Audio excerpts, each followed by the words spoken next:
Soy susurros del pasado y esta noche no vengo a contarte una biografía común, ni una leyenda gastada por el eco de las redes, ni uno de esos relatos fáciles que convierten el misterio en mercancía. Vengo a abrir una puerta antigua, una puerta que cruje sobre un valle herido, sobre una tierra caliente por dentro, sobre un rincón de los Balcanes donde el aire parece recordar cosas que los hombres ya olvidaron.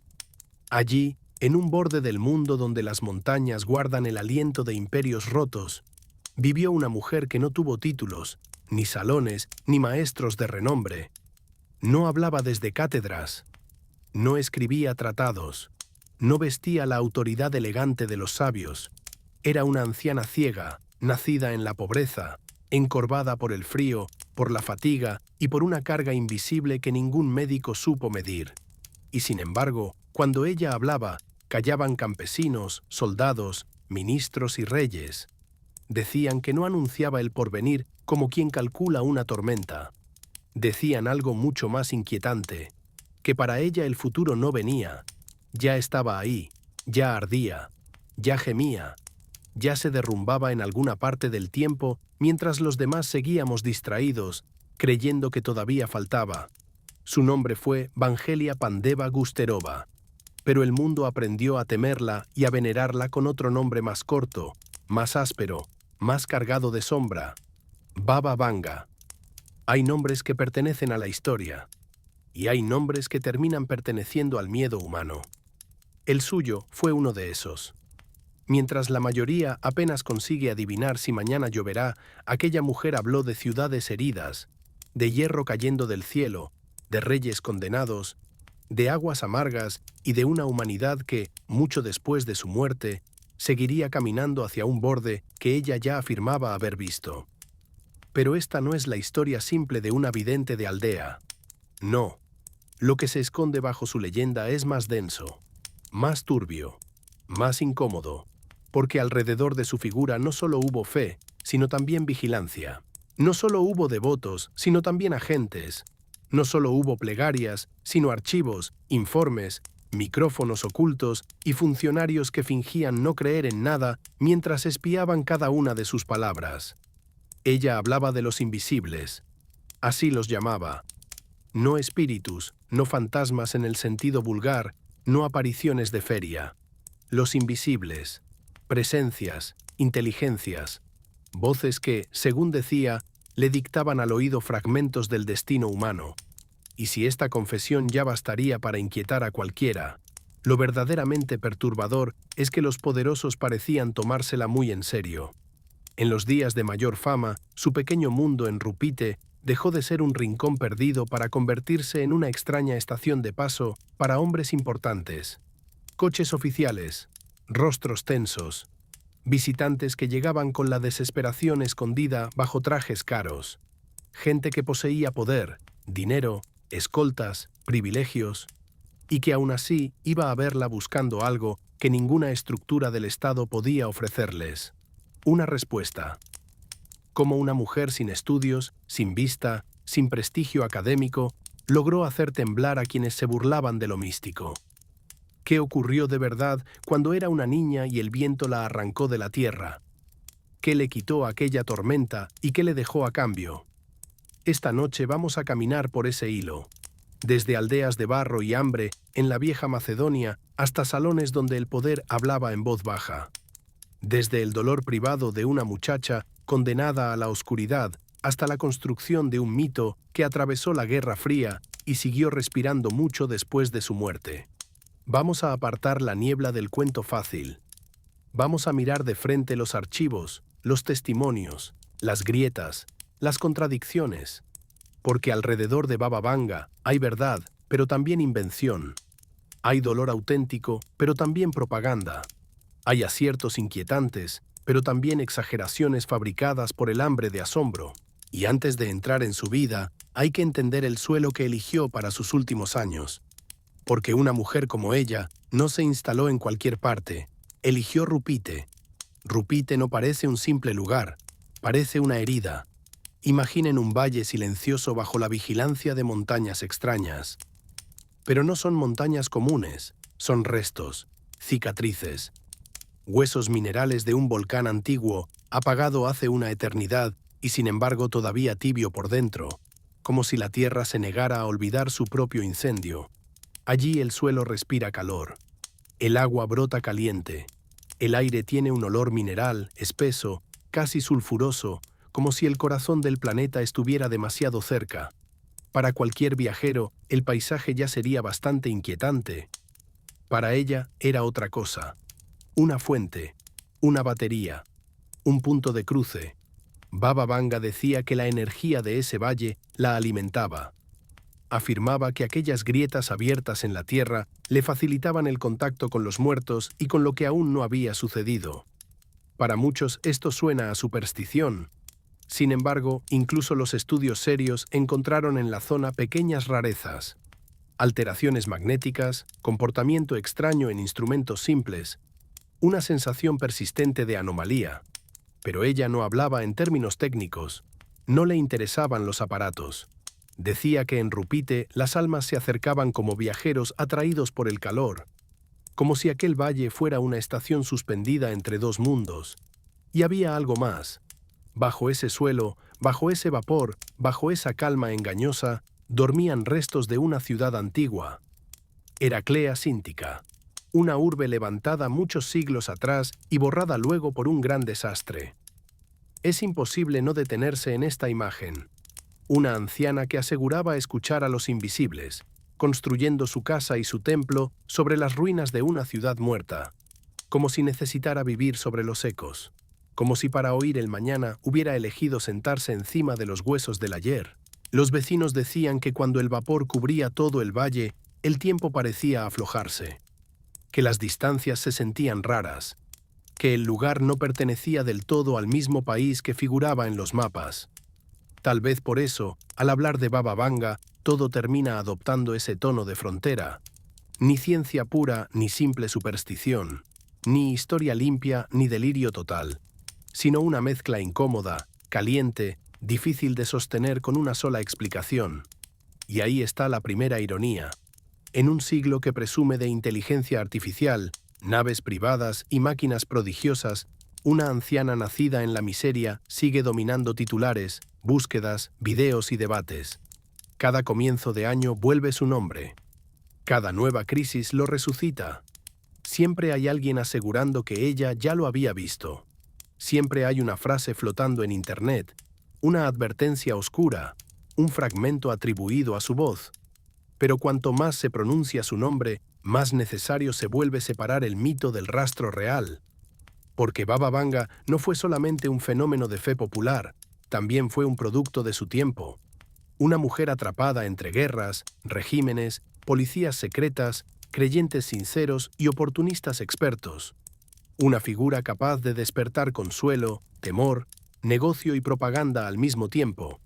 Y sin embargo, antes de convertirse en leyenda, fue solo una niña. Una niña nacida bajo un cielo duro, en una tierra donde las fronteras se movían como arena y donde la pobreza no era una circunstancia, sino el clima mismo de la existencia. Hay vidas que comienzan como un himno. La suya comenzó como una prueba. Nació a fines de enero de 1911, en Strumica, en una región donde cada piedra parecía pertenecer a más de una bandera. Hoy ese lugar forma parte de Macedonia del Norte, pero entonces era otra cosa. Una tierra discutida, tensa, cambiante, donde las familias aprendían muy pronto que la historia no era un libro, sino una fuerza que entraba por la puerta sin pedir permiso. Su llegada al mundo fue frágil, tan frágil que, según la costumbre local, ni siquiera le dieron nombre enseguida. Cuando un niño nacía débil, primero había que ver si se quedaba, si aguantaba el aire, si lograba vencer esa primera frontera invisible entre la vida y el abandono. Solo después se lo nombraba. A ella le dieron el nombre de Evangelia, que puede entenderse como portadora de buenas nuevas. Qué ironía extraña, si uno piensa en todo lo que llegaría a anunciar. Pero antes de que su voz cargara con el peso de las profecías, su infancia estuvo hecha de barro, de escasez y de ausencias. Su padre, Pando, no era solo un campesino. También estaba ligado al fervor político de la época, a los movimientos revolucionarios macedonios, a ese hervidero de resistencias y conspiraciones que recorría los Balcanes.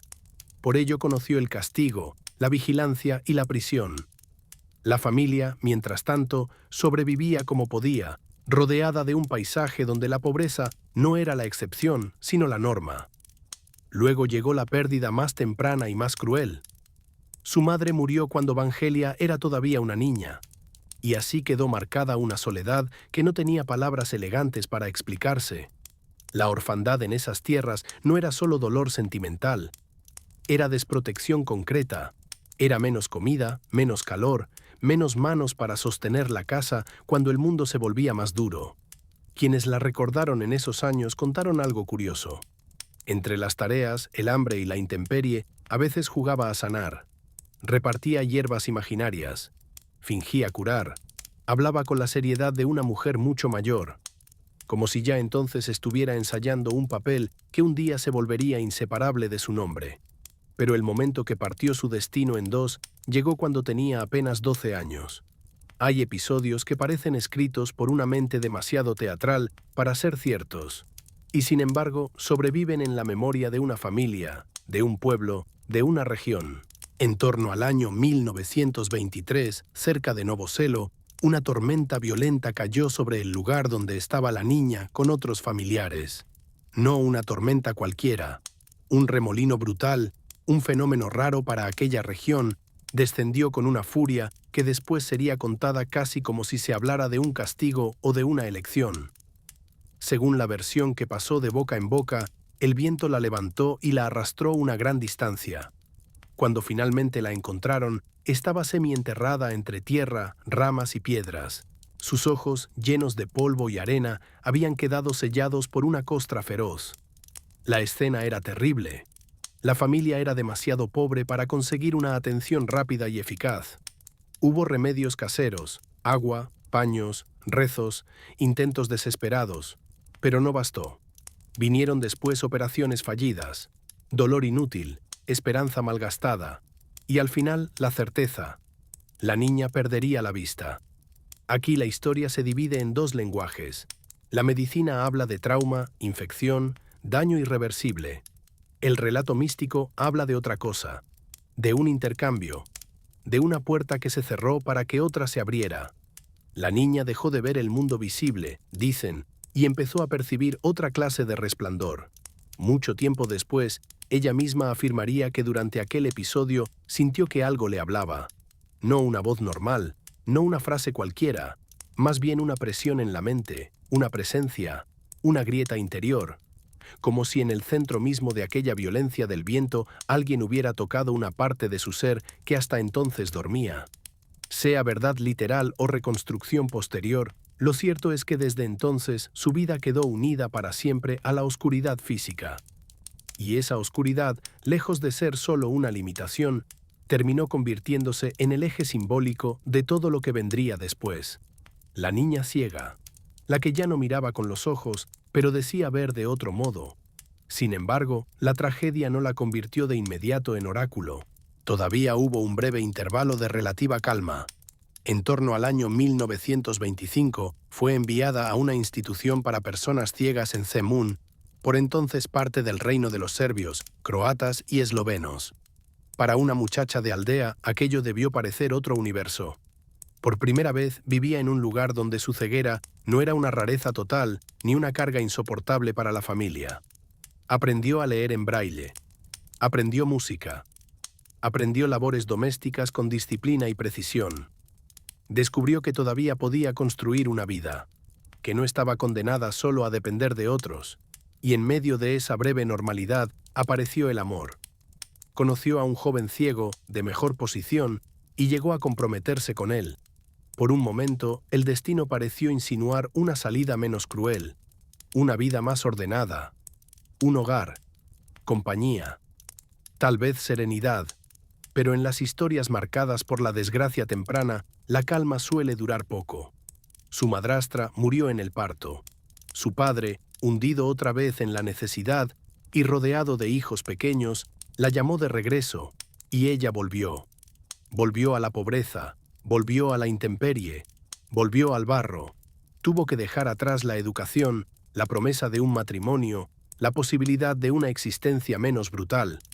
Regresó para cuidar niños, lavar ropa y ayudar en una casa donde a veces la miseria parecía respirarle en el cuello a todos los que vivían dentro. Fue en esos años de regreso, entre el cansancio y la resignación, cuando algo empezó a cambiar. No ocurrió como en los relatos piadosos, con música invisible y claridad celestial.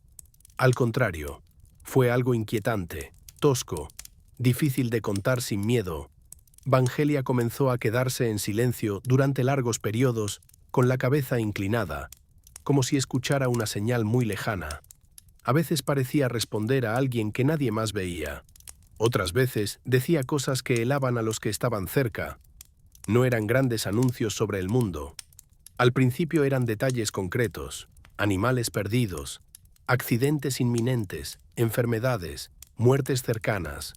Hablaba de hechos pequeños con una seguridad extraña, y en una aldea atravesada por la fe y la superstición, aquello no podía pasar inadvertido. Su familia sintió temor, los vecinos también. En las comunidades rurales, cuando alguien se aparta demasiado de la experiencia común, la reacción suele oscilar entre la fascinación y el rechazo. Algunos la vieron como una enferma, otros como una posesa, otros como una muchacha quebrada por el sufrimiento. Pero incluso quienes murmuraban contra ella terminaban a veces acercándose a su puerta cuando la desesperación les apretaba el alma. Porque el miedo no anula la necesidad. Si una oveja desaparecía y ella decía dónde buscarla, la noticia corría. Si advertía que alguien no debía emprender un viaje y luego ocurría un accidente, la inquietud crecía. Poco a poco, la joven ciega dejó de ser solo una carga familiar para convertirse en una presencia distinta dentro del pueblo. Una presencia a la que se observaba de reojo durante el día y se buscaba en secreto al caer la noche. Ella decía escuchar a los invisibles. Y esa palabra, repetida en voz baja, comenzó a obrar su propio hechizo sobre la imaginación de quienes la rodeaban. No se trataba, según su versión, de almas comunes vagando sin descanso. Hablaba de entidades, de presencias que sabían cosas, que le mostraban escenas, que colocaban delante de su mente imágenes de personas lejanas o hechos todavía no consumados. En ocasiones describía con minucia sucesos ocurridos lejos de allí, como si su oscuridad interior estuviera poblada de ventanas. Aquello la agotaba. Los testimonios coinciden en algo. Sufría un cansancio profundo después de esas experiencias, como si el flujo de información la desgastara, como si prestar su mente a esas voces tuviera un precio físico. Así fue naciendo el puente, no de golpe, no con una coronación simbólica, sino en medio del hambre, el miedo y la sospecha. La muchacha que había sido arrancada por el viento empezaba a transformarse en otra cosa. Todavía no en la figura nacional, todavía no en la consejera de poderosos, todavía no en la leyenda internacional, pero sí en alguien de quien ya se hablaba, en alguien a quien la gente empezaba a atribuir una relación especial con aquello que no se ve. Y mientras esa fama local crecía, Europa entera avanzaba hacia una oscuridad mucho más vasta. La guerra se acercaba. El continente se preparaba para incendiarse. Y en la vida de Vangelia, ese fuego colectivo sería el combustible que la empujaría de la rareza aldeana al centro de un fenómeno imposible de ignorar. Ahora entramos en el tramo donde la leyenda deja de ser murmullo de aldea para convertirse en necesidad pública. Porque hubo un momento en que el dolor del mundo empezó a golpear la puerta de Banga con una fuerza tan brutal que ya nadie pudo seguir tratándola como una rareza local. La guerra llegó, y cuando la guerra llega a los Balcanes, no lo hace como una noticia distante. Llega como botas sobre los caminos, como familias partidas, como campos vacíos, como una espera interminable junto a una puerta que no se abre.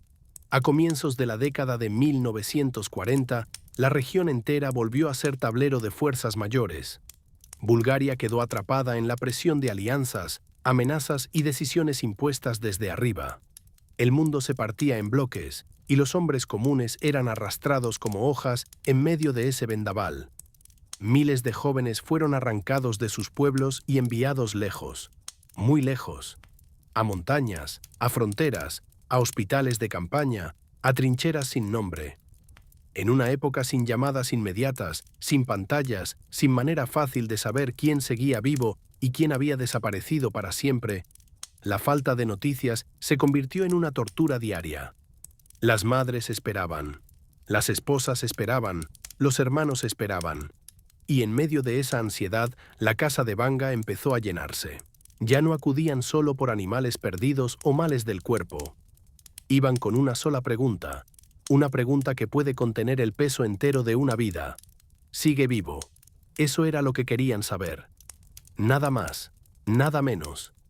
Y aquí el relato se vuelve verdaderamente inquietante, porque, según numerosos testimonios, Vanga no respondía como quien improvisa consuelo. No decía frases vagas, no ofrecía ambiguas palabras de ánimo. Entraba, decían, en una especie de concentración profunda y luego hablaba con una precisión que estremecía. A veces describía un hospital, otras veces una herida, un río, un bosque, una zanja, un uniforme manchado, una pierna rota, una luz apagada. Hay relatos de mujeres que llegaban llorando sin siquiera haber formulado todavía su pregunta y ella las detenía con una frase exacta, como si hubiera estado esperando su dolor antes de que tocaran la puerta. Les decía dónde estaba el hombre que buscaban, o si debían dejar de buscar. Para quienes recibían esas palabras, Vanga se convirtió en algo más que una vidente. Se volvió un último recurso contra la incertidumbre, una forma de mapa en medio del caos, una oficina imposible del destino instalada en una casa humilde. Ella misma decía que veía a los soldados como pequeños puntos de luz sobre un fondo oscuro. Si la luz seguía viva, el hombre respiraba. Si la luz se apagaba, ya no había retorno. ¡Qué imagen tan simple y tan terrible! Un campo de guerra transformado en constelación de vidas que titilan o se extinguen. Con cada visita, su fama crecía, y no solo entre campesinos, porque una cosa es consolar a una familia. Otra muy distinta es empezar a mencionar movimientos, derrotas, caídas y muertes que aún no eran de conocimiento público. Poco a poco, el rumor atravesó estratos, salió del círculo de las aldeas, alcanzó a oficiales, funcionarios, hombres con acceso a informes y telegramas. La mujer ciega de la región ya no era solo una rareza piadosa, se estaba convirtiendo en un fenómeno que el poder comenzaba a observar con atención. Fue entonces cuando ocurrió uno de los episodios más citados y más intensos de toda su historia. En la primavera de 1942, el rey Boris III de Bulgaria visitó a Vanga. Detengámonos en esa escena. Por un lado, un monarca que gobernaba un país sometido a tensiones enormes, obligado a moverse entre el cálculo político, la presión alemana y el temor interno. Por otro, una mujer de poco más de 30 años, ciega, sentada en un espacio humilde, rodeada por el olor de hierbas, tierra y silencio. No era una reunión decorativa, no era turismo espiritual, era una consulta. Un gesto que, por sí solo, revela hasta qué punto la fama de Vanga había perforado la barrera entre superstición popular y poder de Estado. Lo que se dijo en ese encuentro quedó envuelto en la bruma habitual de las memorias reconstruidas. Pero la versión más repetida sostiene que Vanga le lanzó al rey una advertencia breve, cortante, imposible de olvidar.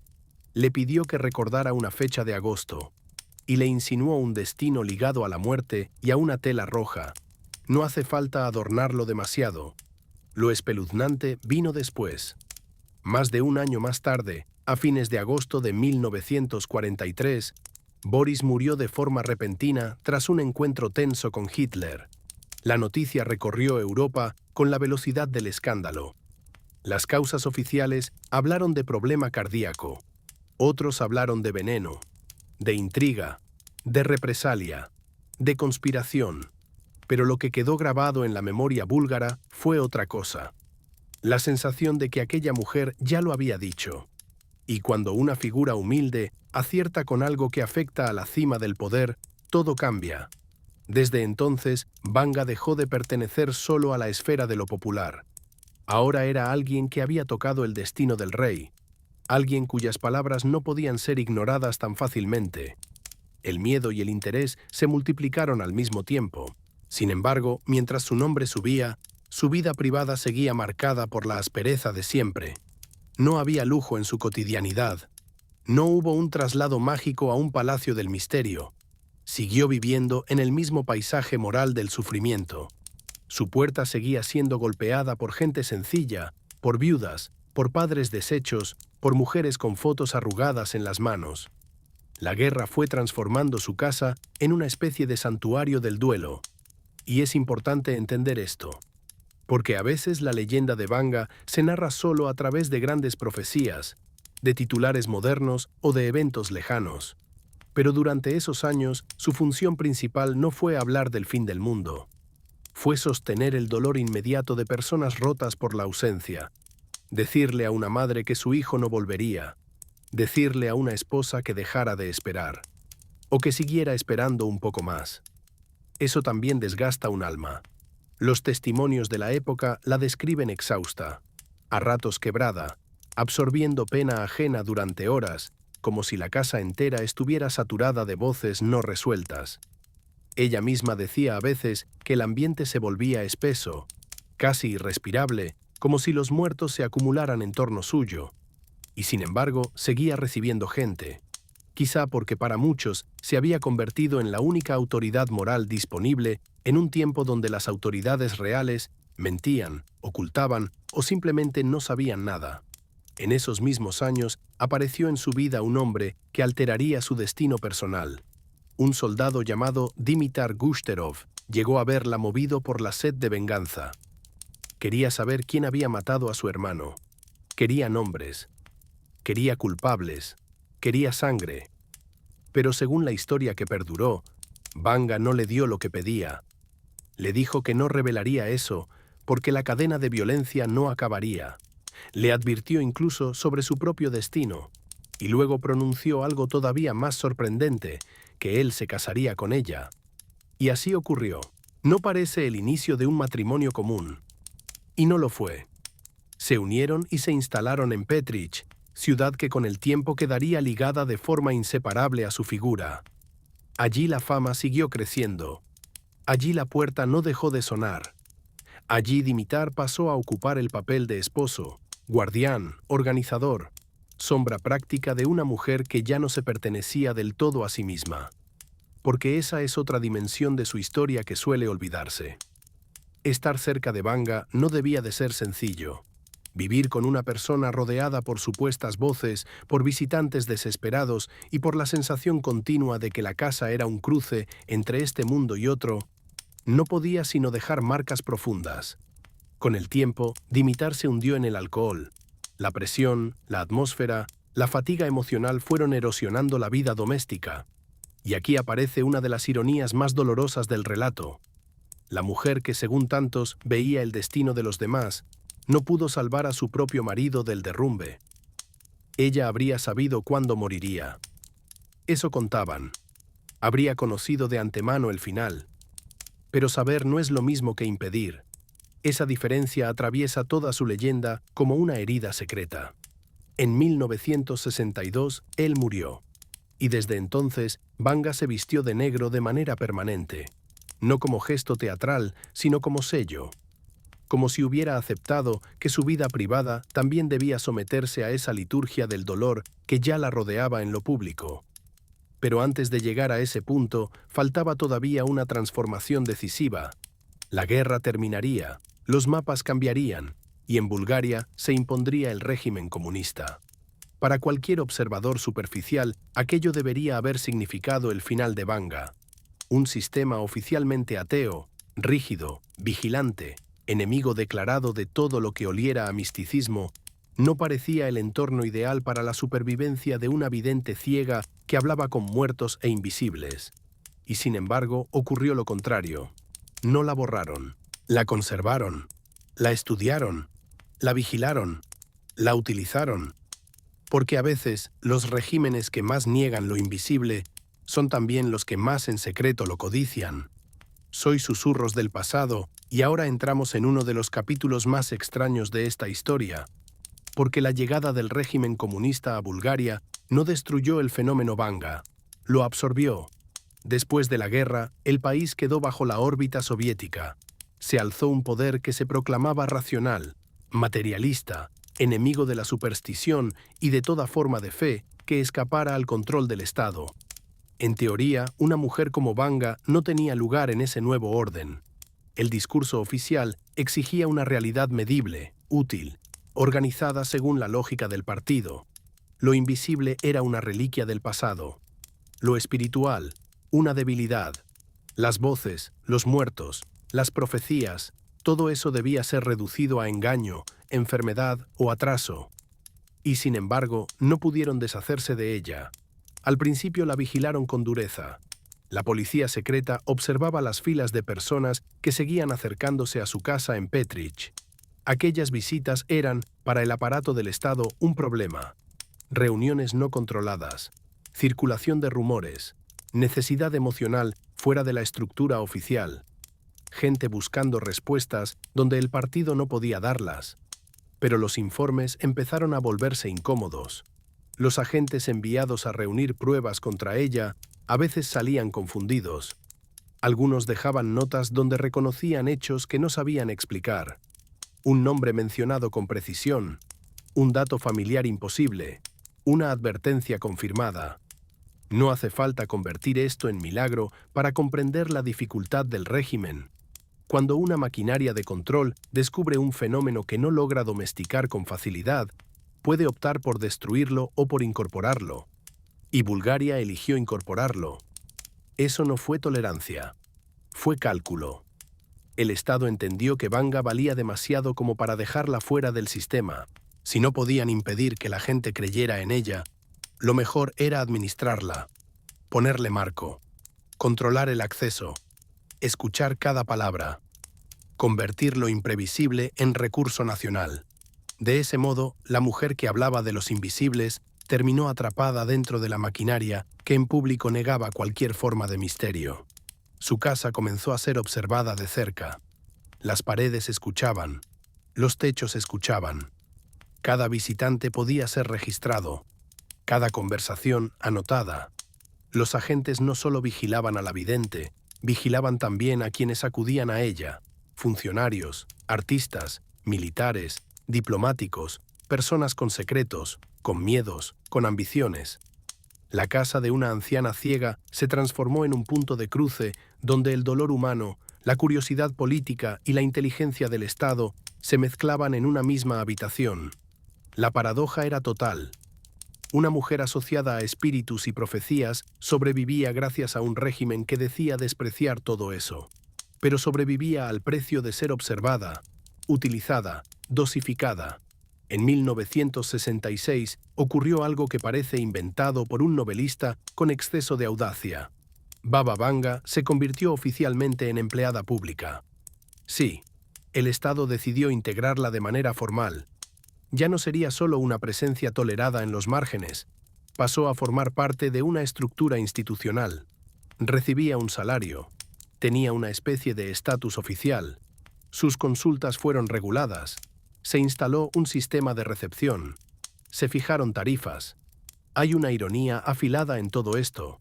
El mismo poder que denunciaba la explotación religiosa terminó cobrando por las visitas a una mujer que sostenía hablar con realidades invisibles. Los ciudadanos pagaban una suma menor, los extranjeros bastante más, y las divisas ingresaban a las arcas estatales. Vanga, sin haber buscado jamás el brillo del negocio, se convirtió en una fuente de ingresos para una burocracia que encontraba provecho incluso en lo que fingía no respetar. Pero no se trataba solo de dinero, también había ciencia, o al menos una forma peculiar de ciencia soviética, interesada en la frontera entre psicología, sugestión, percepción y fenómenos difíciles de encasillar.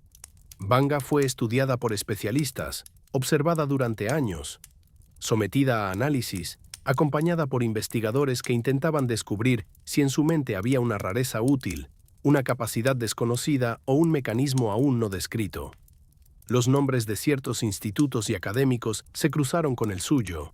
Se registraron miles de consultas. Se intentó medir su eficacia.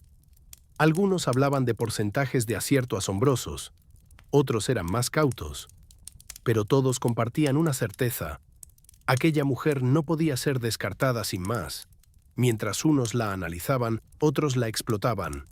porque junto a médicos, psicólogos y estudiosos también estaban los servicios secretos. Ellos lo escuchaban todo. Imaginemos la escena con calma. Entra un visitante importante, tal vez un funcionario extranjero, tal vez alguien con una enfermedad que desea ocultar, tal vez un militar en busca de respuestas. Habla con Banga creyendo estar en un ámbito extraño, íntimo, suspendido.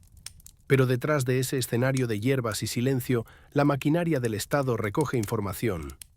Anota temores, registra nombres, detecta debilidades. En otras palabras, la casa de Banga no era solo un santuario, también era una trampa de escucha, y esto complica cualquier lectura fácil sobre su figura. ¿Fue una mística auténtica utilizada por el poder? ¿Fue una mujer con intuiciones extraordinarias rodeada por un aparato que aprovechó su fama? ¿Fue, en parte, alimentada con información previa para aumentar su prestigio? Las respuestas no son limpias. Y precisamente por eso su historia resulta tan poderosa. No cabe entera ni en el templo ni en el archivo policial. Habita una zona incómoda entre ambos. A fines de la década de los 60, su transformación estaba completa. Ya no era solo la anciana consultada por campesinos en medio de la necesidad. El Estado la consideraba personal de importancia. Había tarifas, protocolos, filtros, vigilancia, asistentes. La improvisación rural se mezcló con una administración fría. El mito empezó a adquirir forma de institución. Los visitantes llegaban con un ritual peculiar. Debían traer un terrón de azúcar que hubiera pasado una noche bajo su almohada. Este detalle es tan pequeño como fascinante. Para muchos podría parecer una simple excentricidad. Para Banga era un instrumento. El azúcar, decía, absorbía rastros de la persona, su energía, sus pensamientos, sus temores. Lo tomaba entre los dedos, lo palpaba, lo sostenía en silencio. No lo comía. Lo usaba como llave. Imaginen el efecto psicológico de esta escena. Después de viajar largas distancias, de dormir con un terrón debajo de la cabeza, el visitante se sentaba frente a una mujer ciega que tocaba ese pequeño cristal y empezaba a decir cosas sobre su vida. El objeto común se convertía en puente. Lo cotidiano se volvía rito. Los científicos intentaron traducir eso a términos comprensibles. Hablaron de sudor, de calor corporal, de química, de percepción fina. Ella prefería otra explicación. Afirmaba que el azúcar llamaba a los invisibles. Y aquí el centro de su cosmología aparece con más claridad. Los invisibles no eran, en su relato, simples almas errantes.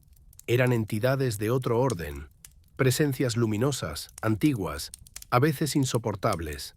Decía que se colocaban detrás de la persona consultante y le mostraban escenas de su vida, como si la biografía entera de cada visitante pudiera desplegarse ante su mente en forma de imágenes. Si había un secreto, se lo revelaban. Si venía una desgracia, se la hacían sentir. No era un don amable, era una carga. A veces, según quienes la rodeaban, parecía enfadarse con esas voces. Les pedía descanso. Decía que no la dejaban dormir, que la cabeza le dolía, que el flujo de información era demasiado intenso. No hablaba como una actriz mística complacida con su papel, más bien como alguien que convivía con una presión constante. Y hubo algo todavía más extraño en sus descripciones. Banga sostuvo en varias ocasiones que algunas de esas entidades no pertenecían a la Tierra. Habló de seres venidos de un lugar llamado Banfim, transparentes, altos, con aspecto difícil de comparar con lo humano. Esta parte del relato bordea la ciencia ficción, sí, pero también revela algo esencial de su imaginario. Para ella, el universo estaba poblado. La humanidad no estaba sola. El tiempo tampoco era lineal. Eso explica otra de sus ideas centrales. Banga no concebía el tiempo como una flecha. Para ella, todo ocurría al mismo tiempo. Pasado, presente y futuro eran planos visibles desde una altura a la que, según decía, podía asomarse. No recordaba ni adivinaba, contemplaba. Ese es el matiz decisivo. Hablaba de la vida como de una película ya filmada, una cinta completa que ella podía ver por fragmentos. Por eso usaba a veces el presente para referirse a personas muertas hacía siglos o a hechos que aún no habían ocurrido para los demás. Si eso es pura metáfora o la estructura real de su experiencia, nunca lo sabremos. Pero su lenguaje estaba modelado por esa percepción, y esa percepción daba a sus palabras un tono fatalista, como si el destino no estuviera por escribirse, sino ya escrito. Claro que sus mensajes no llegaban en prosa clara, llegaban como símbolos. Ahí está una de las claves de su persistencia. Banga no hablaba como un informe oficial, hablaba como alguien que traduce imágenes demasiado grandes con el vocabulario de una aldea. Un avión podía ser un pájaro de acero, un submarino, una bestia de hierro bajo el agua, una catástrofe nuclear, una nube amarga. Ese lenguaje rústico, analógico, permitió que muchas frases suyas parecieran oscuras al principio y aterradoras después. Y también abrió la puerta a otra cosa, la reinterpretación sin fin, porque cuando alguien habla en símbolos, el tiempo entero se convierte en posible escenario de confirmación. Así fue como su figura empezó a crecer más allá de Bulgaria. Así fue como pasó de ser un fenómeno interno del bloque oriental a convertirse en una suerte de oráculo internacional, mencionado cada vez que la historia se torcía de manera brutal. Pero antes de alcanzar ese nivel de eco global, Banga tuvo que atravesar un nuevo umbral, el de las grandes profecías políticas, el de Stalin, el de la muerte de tiranos, el de una reputación que ya no podía quedar encerrada en una oficina provincial ni en una casa vigilada por micrófonos. Si hubo un momento en que el poder dejó de ver a Banga como una rareza útil para empezar a temerla de verdad, ese momento giró alrededor de un nombre inmenso para su tiempo, Stalin. En los años de hierro del mundo soviético, hablar del destino del líder supremo no era una osadía cualquiera. Era casi una sentencia firmada contra uno mismo. Stalin no era presentado solo como gobernante, era figura total, sombra sobre media Europa, voluntad encarnada del sistema. En torno a su nombre no cabían dudas, rumores ni bromas, mucho menos profecías. Y sin embargo, Banga habría dicho que moriría en marzo de 1953. No una alusión general a la vejez, no una frase vaga sobre un cambio en el este, una referencia concreta, un mes, una caída. Para el aparato estatal, que ya seguía cada uno de sus susurros, eso no podía tolerarse como simple excentricidad. Era propaganda peligrosa, era una intromisión simbólica en el corazón del poder. La reacción fue dura, fue detenida, interrogada, encerrada. No hacía falta que sus carceleros creyeran realmente en sus visiones. Bastaba con que comprendieran el efecto que podían causar. Poner fecha a la muerte de un titán político en aquel tiempo equivalía a desafiar la narrativa oficial del imperio. Y una mujer ciega en una celda no parecía en apariencia una amenaza imposible de sofocar. Pero entonces el calendario siguió su curso. Y llegó marzo. Stalin murió. La noticia corrió como un temblor por todo el bloque soviético. El rostro inmortal se apagó. El padre de los pueblos, el amo de silencios, el hombre cuyo nombre helaba oficinas y fronteras, dejó de respirar. Y con su muerte, la posición de Banga cambió otra vez. No hacía falta que la profecía hubiera quedado registrada con limpieza absoluta para que el impacto se expandiera. Bastaba con la convicción de quienes ya la conocían. Había dicho algo impensable, y el hecho sucedió.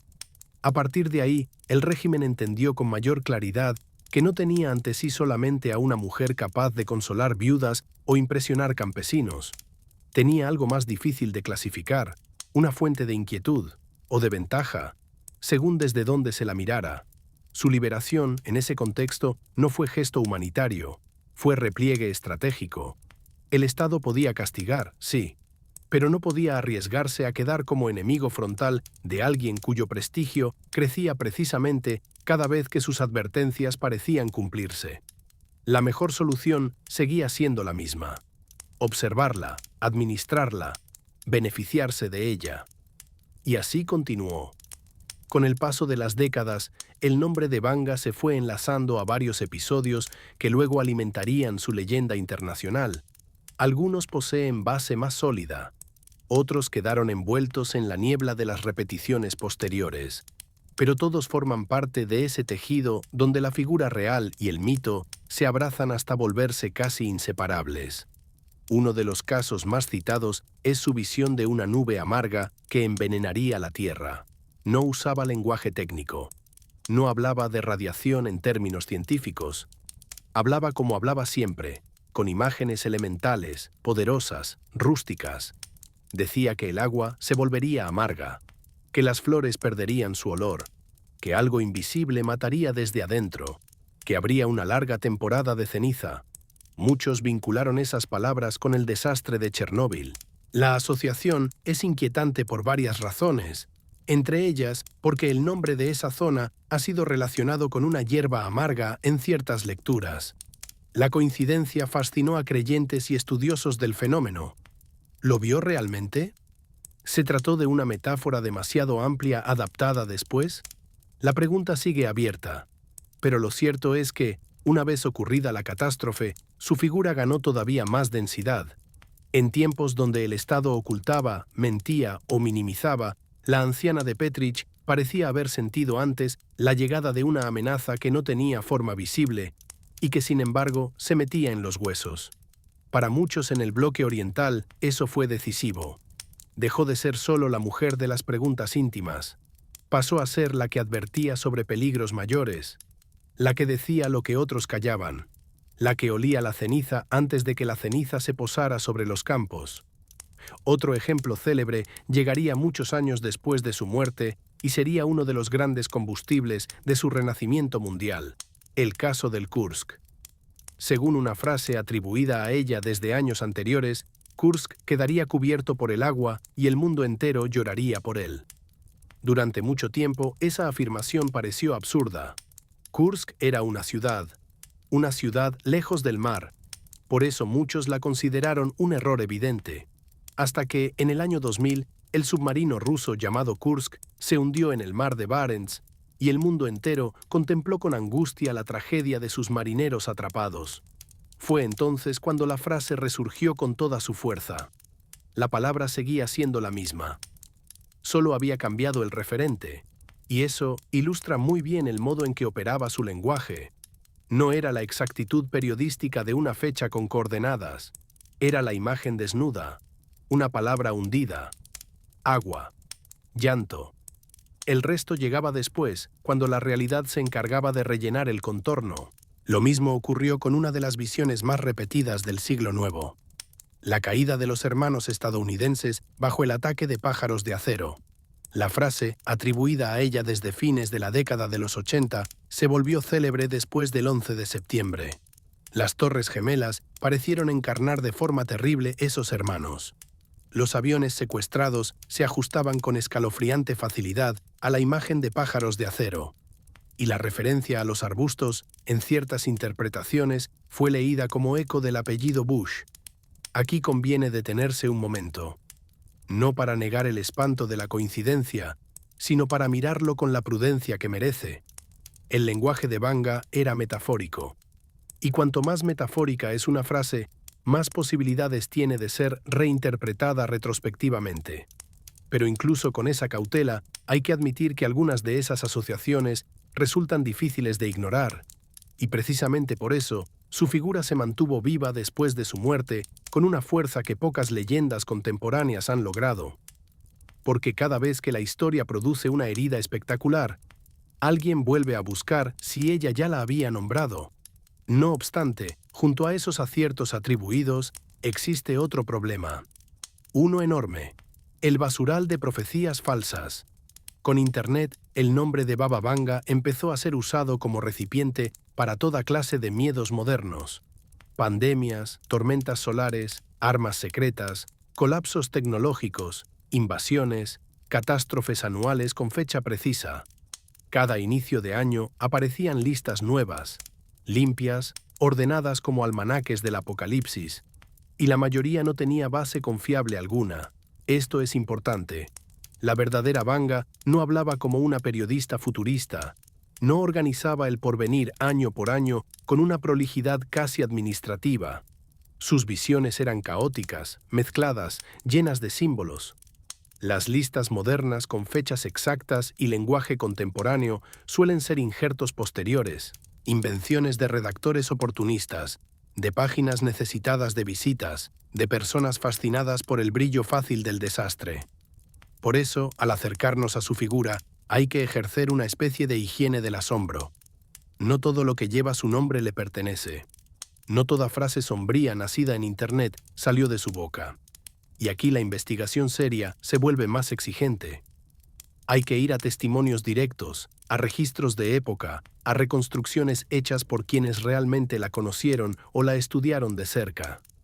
Todo lo demás puede ser solo ruido acumulado sobre un mito que ya de por sí era poderoso sin necesidad de adornos. Pero incluso si limpiamos ese ruido, incluso si dejamos afuera la chatarra digital, todavía queda un núcleo extraño y persistente. Queda la impresión de una mujer que, de una manera difícil de definir, veía conexiones, tensiones y desenlaces con una intensidad poco común. Tal vez intuición extraordinaria. Tal vez una mente afinada por el dolor y la observación. Tal vez algo que nuestros marcos siguen sin explicar del todo. O tal vez una mezcla de todo eso. Además, no podemos olvidar otro ingrediente decisivo en la fabricación de su prestigio: la psicología de quienes iban a verla.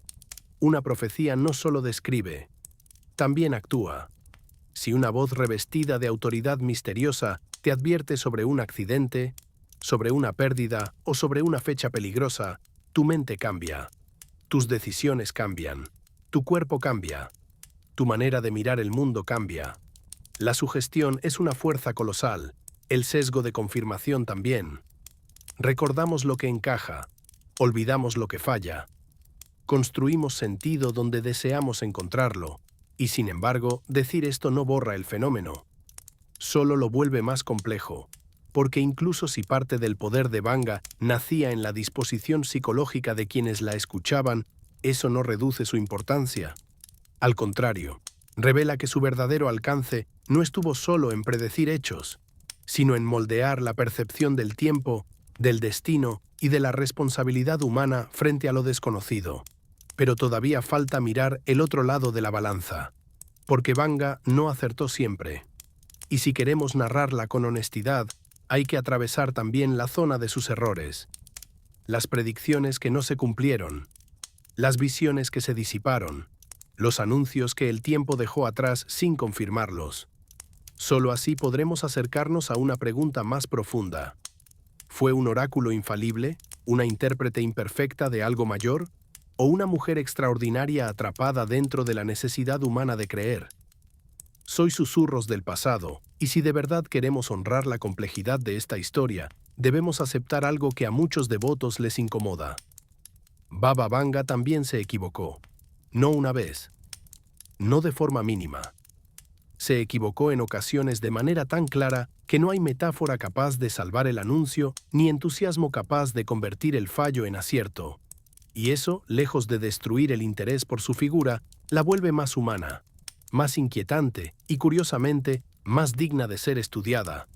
Porque una leyenda sin grietas suele ser propaganda. En cambio, una leyenda con fracturas nos obliga a pensar. Uno de los errores más comentados fue la supuesta Gran Guerra que debía estallar a comienzos de la segunda década del siglo nuevo.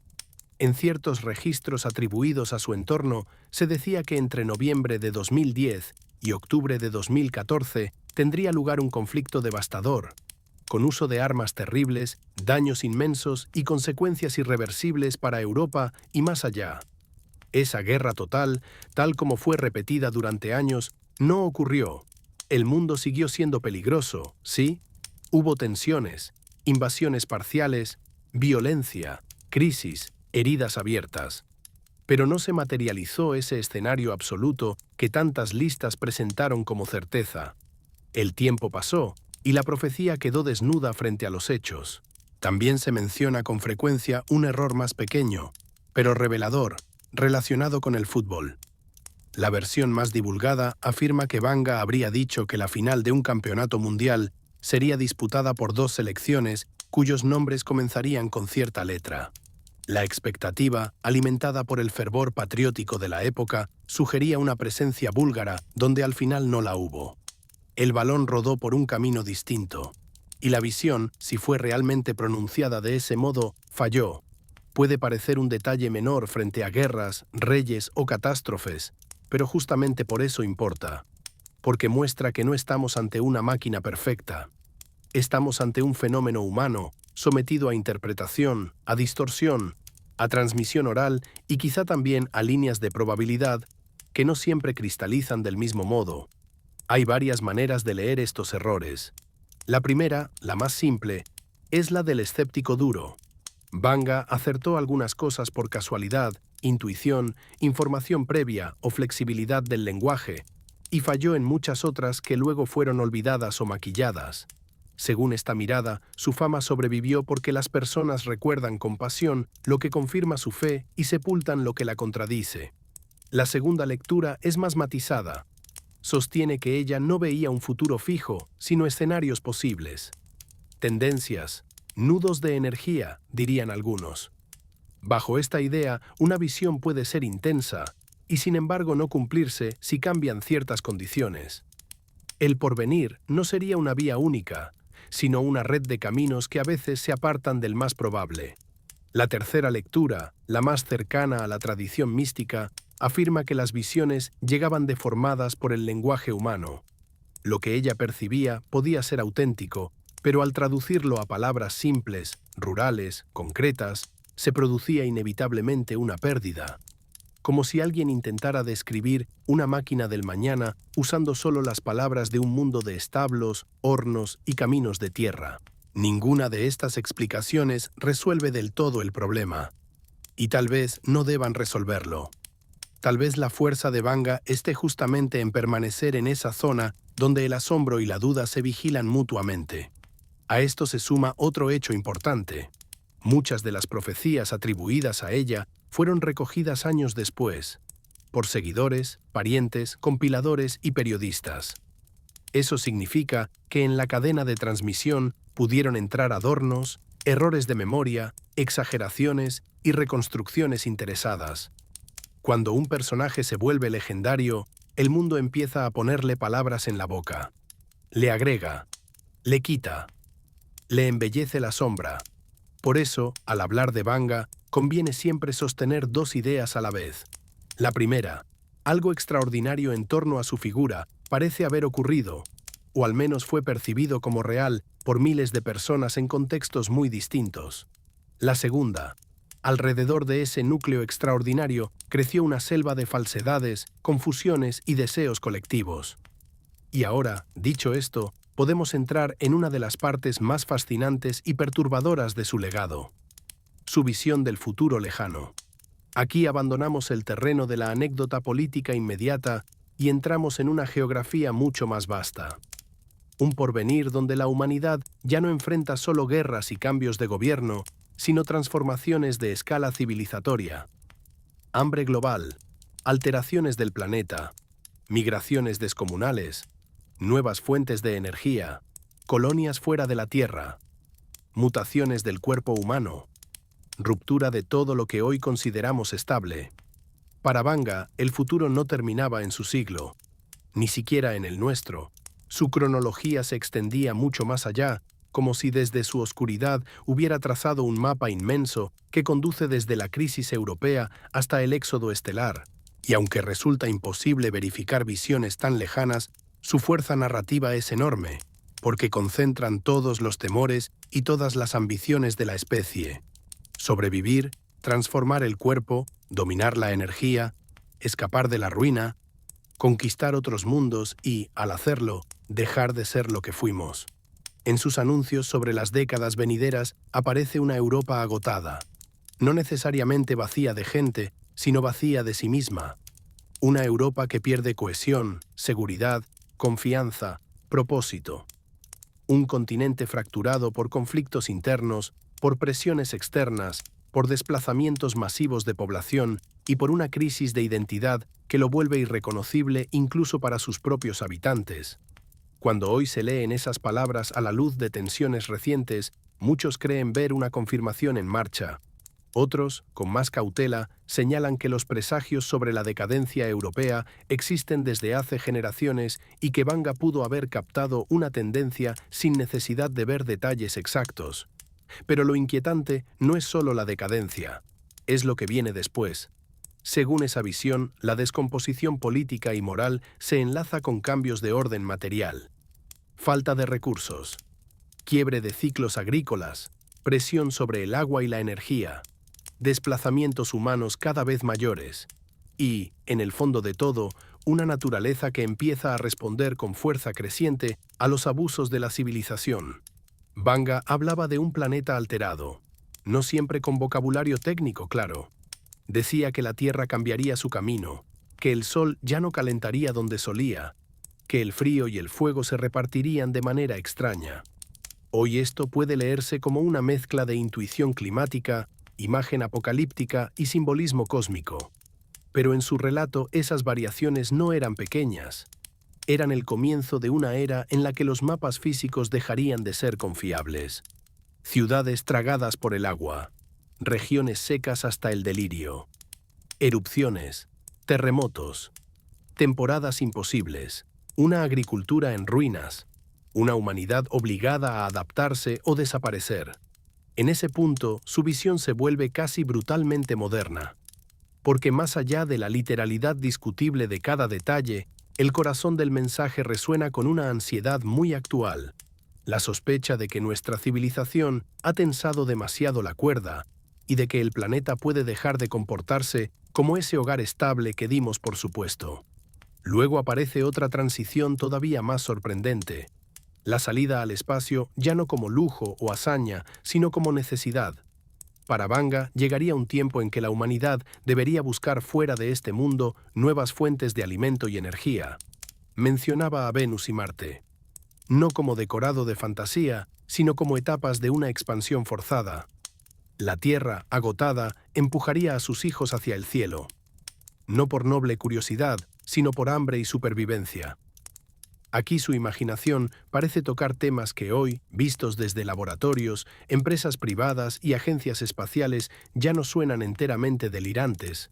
La búsqueda de nuevas fuentes energéticas, la instalación de infraestructuras fuera de la Tierra, la posibilidad remota de asentamientos humanos en otros planetas.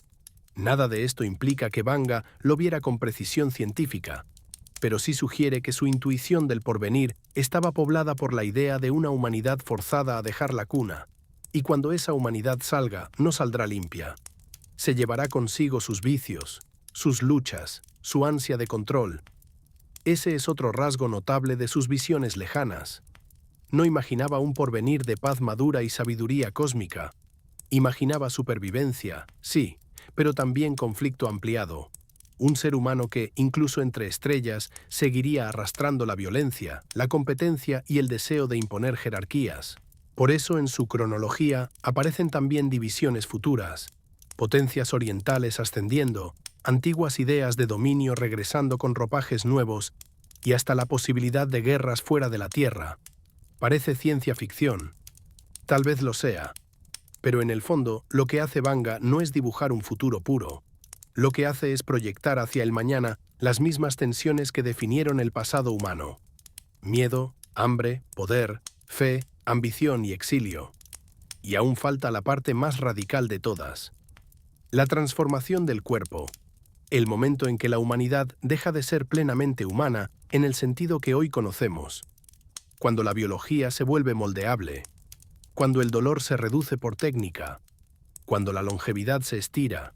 Cuando órganos artificiales, nuevas energías y cambios profundos del organismo anuncian una especie distinta. Ese tramo de su legado es quizá el más estremecedor, porque ya no habla solo del destino del mundo, habla del fin de nosotros tal como somos. Ahora nos acercamos al núcleo más vertiginoso de la visión de Banga. Porque hasta aquí hemos hablado de guerras, de reyes, de catástrofes, de estados que espían a una anciana ciega mientras fingen no creer en ella. Pero lo que viene después ya no trata solo del mundo. Trata del cuerpo humano. Trata de la especie. Trata del momento en que el hombre, empujado por la necesidad y por su propia soberbia, decide rehacerse a sí mismo. Según las visiones que se le atribuyen, llegará una etapa en que la humanidad no podrá seguir dependiendo de un organismo tan frágil como el que recibió de la naturaleza. La enfermedad, el desgaste, la ceguera, la debilidad del corazón, la falla de la sangre, Todo aquello que durante siglos definió el sufrimiento humano empezará a ser combatido no solo con medicina, sino con reemplazo. Órganos artificiales, partes sintéticas, una vida mucho más larga, cuerpos reparables. Lo notable es que Banga no tenía palabras modernas para expresar estas cosas. No hablaba de ingeniería genética, de implantes neuronales ni de biotecnología avanzada. Pero sus imágenes apuntaban en esa dirección. Decía que el hombre cambiaría partes de sí mismo, que viviría más, que vencería males antiguos, que ya no sería enteramente carne. Hay algo profundamente inquietante en esto si pensamos quién era ella. Una mujer que perdió la vista de niña, que pasó la vida rodeada de dolor físico ajeno, hablando décadas antes de una humanidad que un día intentaría corregir por diseño las limitaciones del cuerpo. Tal vez fuera intuición simbólica, tal vez lectura profunda del deseo humano, tal vez mera proyección. Pero el eje de la visión es claro: sobrevivir ya no será solo resistir el mundo, sino transformarse biológicamente para soportarlo. En ese futuro, la salud dejaría de ser una batalla natural y se volvería una cuestión técnica.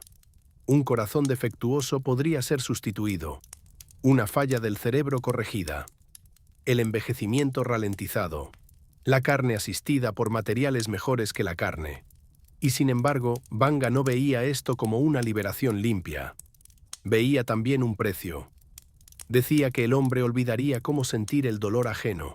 Esa frase es decisiva, porque su advertencia no se centraba solo en la capacidad de reparar el cuerpo, sino en la posibilidad de perder algo esencial al hacerlo. Si nuestra vulnerabilidad disminuye demasiado, si dejamos de experimentar el límite, el miedo, la herida, ¿qué pasará con la compasión? ¿Qué ocurrirá con la memoria del sufrimiento compartido? ¿Seguirá existiendo la misma humanidad si ya no necesita reconocerse frágil?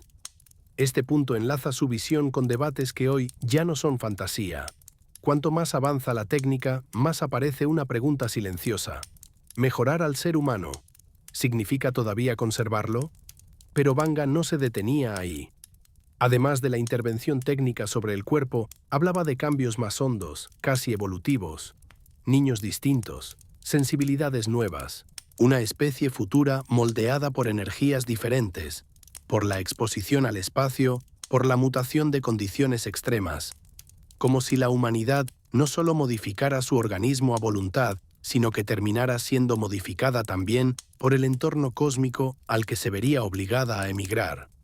Esta idea conecta directamente con Marte, porque en su cronología el planeta rojo deja de ser un sueño lejano y pasa a convertirse en escenario de presencia humana. No de expediciones fugaces, sino de instalación, colonias, hábitats, asentamientos hechos por hombres y mujeres que ya no pensarán la Tierra como única casa. Y aquí la profecía vuelve a mostrar su tono oscuro. Donde va el ser humano, va también la fractura. Banga no imaginaba Marte como una utopía de paz ni como una prolongación serena de la civilización. Lo veía como nuevo territorio de tensión. Los hijos del desierto rojo, por decirlo con una imagen que encajaría en su estilo, terminarían cansándose de obedecer órdenes provenientes de un planeta lejano, viejo y agotado. La distancia física se volvería distancia moral, y entonces surgiría algo inevitable: identidad propia. Ese es un momento decisivo en su visión del porvenir. La humanidad dejaría de ser una sola comunidad de origen para dividirse en ramas planetarias, terrestres y marcianos. Ya no solo pueblos distintos en un mismo mundo, sino mundos distintos habitados por descendientes de la misma especie. Y entre ellos, según ese relato, estallaría el conflicto. Una guerra.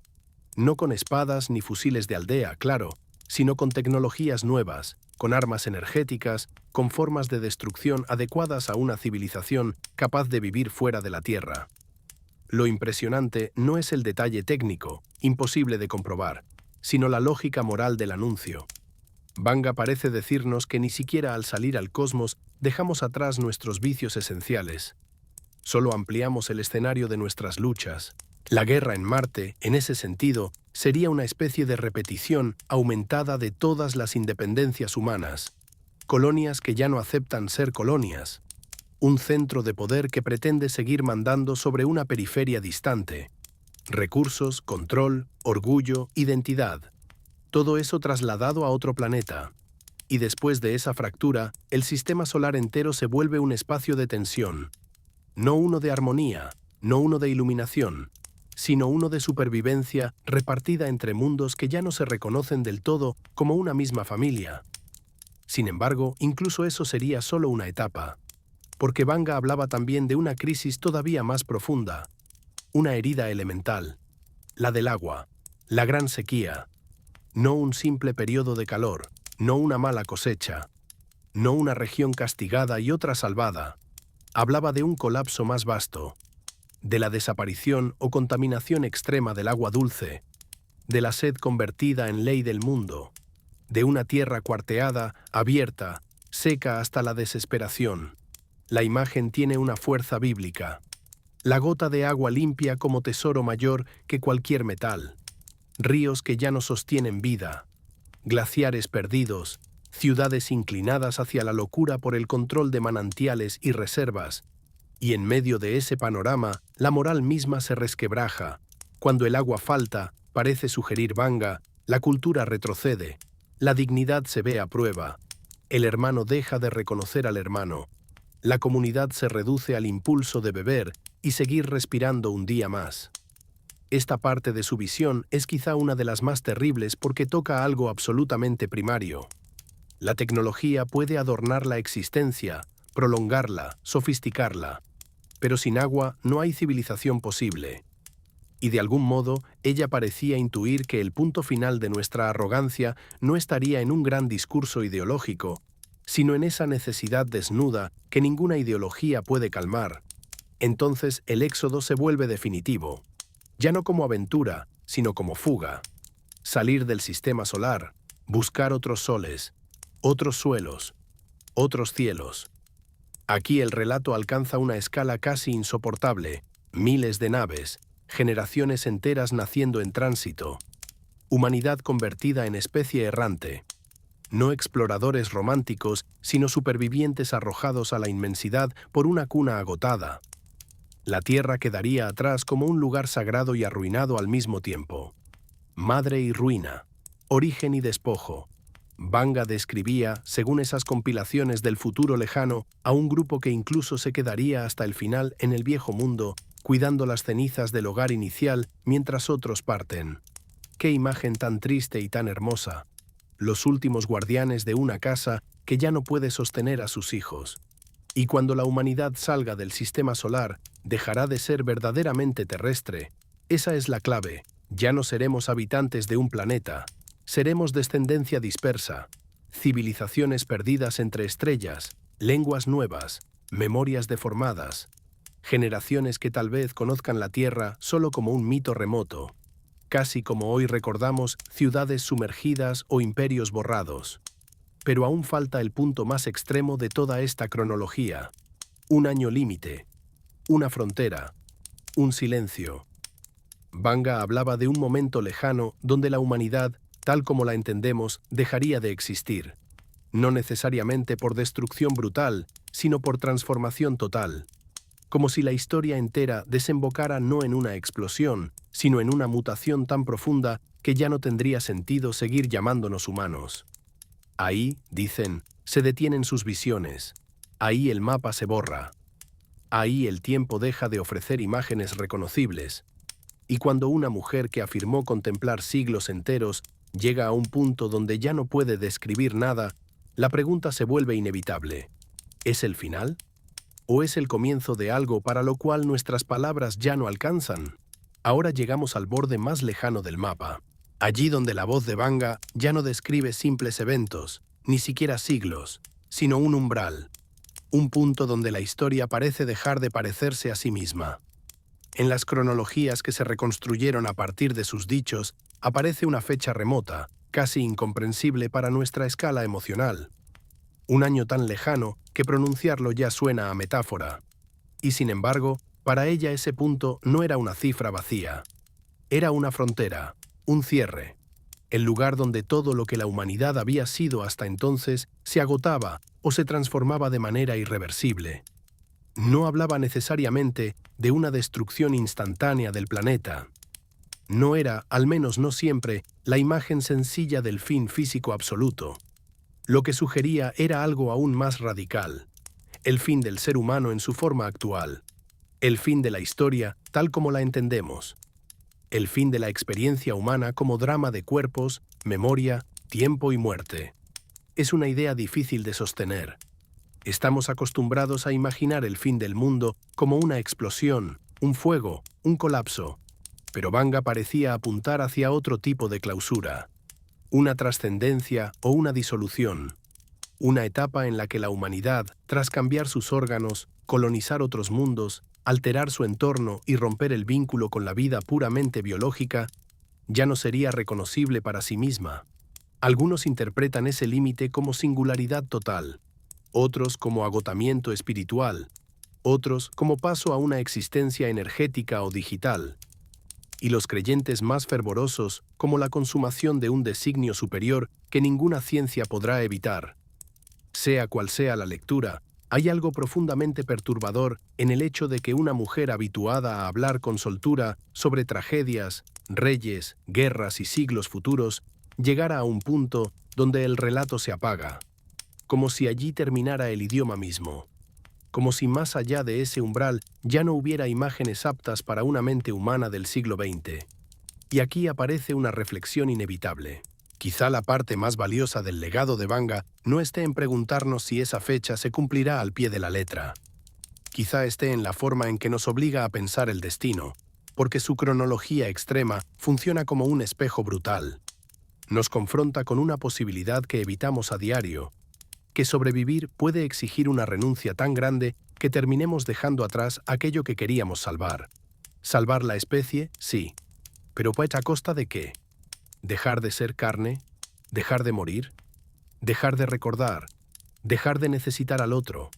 Si la humanidad alcanza una condición donde ya no existe incertidumbre, dolor ni límite, seguirá habiendo historia, seguirá habiendo relato, seguirá habiendo humanidad o solo una forma más eficiente de conciencia desprendida de lo que hoy llamamos vida.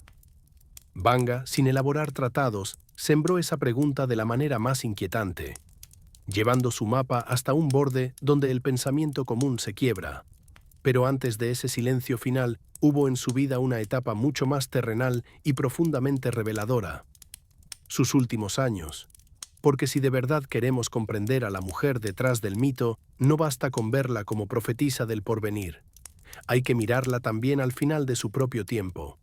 Cansada, enferma, famosa, discutida, rodeada de devotos y de sospechas, ya convertida en símbolo nacional, ya vigilada durante décadas, ya habitante de una leyenda que todavía respiraba en torno suyo. En la década de los 90, cuando el bloque comunista se había resquebrajado y el viejo orden se derrumbaba, Banga emprendió una obra que para ella tenía un valor profundo: la construcción de un templo en Rúpite, dedicado a Santa Petka. Este gesto es más importante de lo que parece. Ella, que había sido tolerada y usada por un Estado oficialmente ateo, quiso dejar una forma visible de fe. No un discurso, no un archivo, no una escuela de discípulos al estilo de los maestros organizados. Un templo, un lugar de recogimiento, de alivio, de continuidad espiritual en la misma tierra que ella consideraba cargada de fuerza. Pero ni siquiera entonces le fue concedida la paz. La Iglesia Ortodoxa búlgara miró esa construcción con recelo. Demasiada fama personal, demasiado prestigio popular fuera del control clerical, demasiado riesgo de que el pueblo terminara venerando más a la mujer que al rito. Hubo tensiones, objeciones, críticas a la estética del templo, sospechas sobre la pureza de sus intenciones y sobre la legitimidad de una obra nacida alrededor de alguien que hablaba con muertos e invisibles. Es un episodio muy revelador, porque muestra que Banga incomodaba incluso a quienes, en teoría, debían sentirse más próximos a la dimensión espiritual. No era del todo aceptable para el materialismo comunista, pero tampoco era cómoda para la ortodoxia rígida. Su figura desbordaba marcos, no pertenecía por entero a ninguna institución, y sin embargo, el templo fue levantado. En ese lugar, ya debilitada por la enfermedad, siguió recibiendo personas, no siempre para grandes anuncios, muchas veces simplemente para acompañar, para consolar, para ofrecer palabras sencillas. Eso también forma parte de su verdad. A medida que su nombre crecía, no se convirtió en una celebridad altiva. Conservó ese tono de anciana del pueblo, mezcla de dureza y ternura, mezcla de sentencia y cuidado. En sus últimos años ya estaba enferma de cáncer. Sabía, según muchos, que el final se acercaba, y esa es otra de las constantes de su historia. La cercanía con la muerte nunca la abandonó. La vio en campos de guerra, en reyes, en maridos, en desconocidos. Al final tuvo que recibirla en sí misma, no como símbolo ajeno, sino como destino propio. Murió en agosto de 1996 en un hospital de Sofía. Tenía 85 años. Su muerte no fue un hecho discreto, fue un duelo colectivo. En Bulgaria, muchísima gente sintió que no se iba solo una persona, sino una clase entera de presencia, una voz, un refugio, un espejo oscuro donde, durante décadas, tantos buscaron señales. Y aquí importa algo más.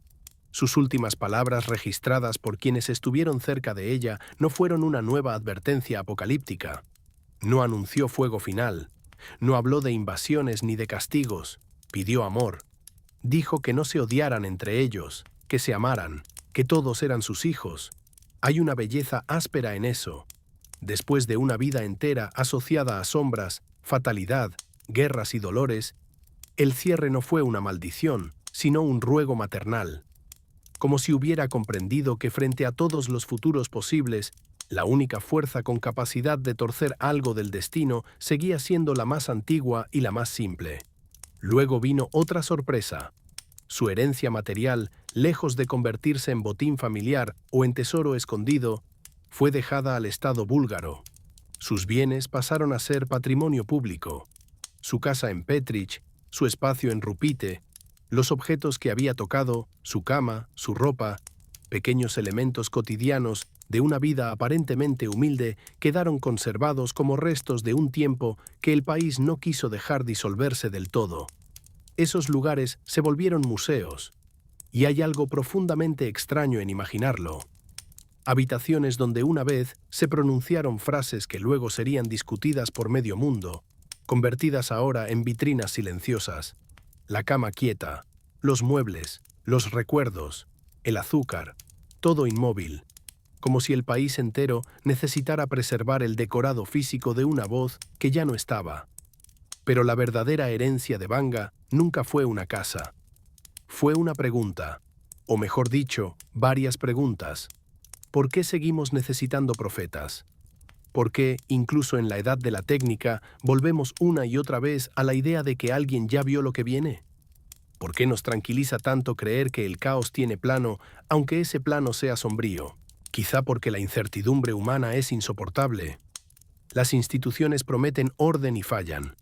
La ciencia explica mucho, pero no alivia siempre. La política administra, pero rara vez consuela. Y entonces aparece una figura como Banga, pobre, ciega, herida, imposible. Una mujer que no dominó ejércitos ni escribió libros sagrados y que, sin embargo, terminó ocupando un lugar que suele estar reservado a los oráculos. No porque demostrara con limpieza absoluta cada uno de sus anuncios, sino porque encarnó algo que no deja de perseguirnos: el deseo de que la historia tenga sentido. Pero todavía falta un paso más, porque antes de cerrar esta crónica hay que enfrentar la pregunta mayor, la más difícil de todas: si de verdad existe algo como el destino, y si existe, ¿qué queda entonces de nuestra libertad? Soy susurros del pasado, y si hemos llegado hasta aquí, ya no basta con contar hechos, rumores, archivos y visiones. Ahora toca rozar la pregunta que se agazapa detrás de toda la historia de Banga como una sombra más persistente que cualquier profecía. ¿El destino existe? La pregunta parece antigua, pero nunca envejece. Cambian las máquinas, cambian los imperios, cambian los nombres de los miedos, y sin embargo seguimos girando alrededor de esa duda esencial. ¿Somos libres o solo recorremos una forma de camino ya trazado? ¿Decidimos de verdad o apenas vamos cumpliendo escenas que alguien o algo ya vio completas? La figura de Vanga se vuelve tan poderosa porque hiere exactamente ahí.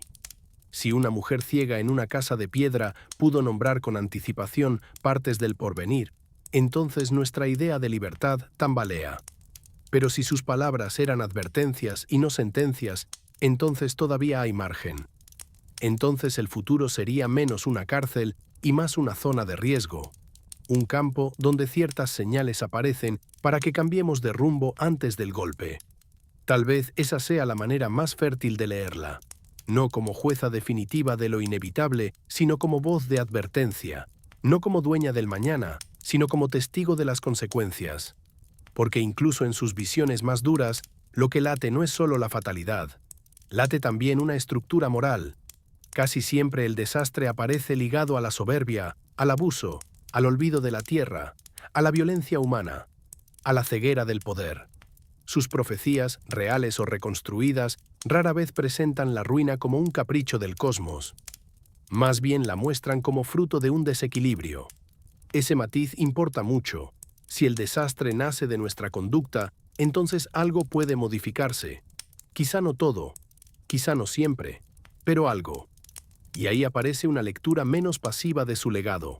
En vez de sentarnos a esperar que el calendario confirme o refute sus imágenes, podríamos preguntar qué nos están diciendo sobre nosotros ahora mismo. ¿Por qué nos reconocemos tanto en sus advertencias? ¿Por qué el hambre, la sed, la fractura social, la guerra, el vaciamiento espiritual y la desmesura tecnológica siguen resultándonos escenarios posibles? Tal vez porque, más allá del misterio, Vanga entendió de manera brutal la naturaleza humana. Vio el miedo, vio la desesperación, vio la ambición, vio cómo los hombres arrastran su oscuridad incluso cuando dicen buscar la luz, y desde ese conocimiento levantó un espejo. No uno perfecto, no uno infalible, pero sí uno hondísimo. Hay otra razón por la que su figura no desaparece. Vanga no encaja del todo en ninguna categoría confortable. No es simple santa, no es simple fraude, no es simple víctima del aparato estatal, no es simple agente de su gestión colectiva. Es una mezcla incómoda de intuición, dolor, teatro involuntario, capacidad de observación, fe popular, manipulación institucional y quizá algo más que todavía no sabemos nombrar sin caer en extremos. Los escépticos más severos tienen argumentos poderosos. Señalan la vaguedad de muchas frases, la facilidad con que pueden reinterpretarse después, la influencia de los servicios secretos, el sesgo de confirmación de los creyentes, las profecías falsas agregadas tras su muerte, los errores documentados. Todo eso es real y no debe ocultarse, pero tampoco borra del todo la extrañeza del fenómeno, porque incluso si una parte de su fama fue alimentada por redes de espionaje, por el contexto psicológico o por el deseo humano de creer, sigue siendo llamativo que una mujer así lograra convertirse en lo que fue. Un polo de atracción para campesinos y reyes, para funcionarios y desesperados, para incrédulos curiosos y fieles absolutos.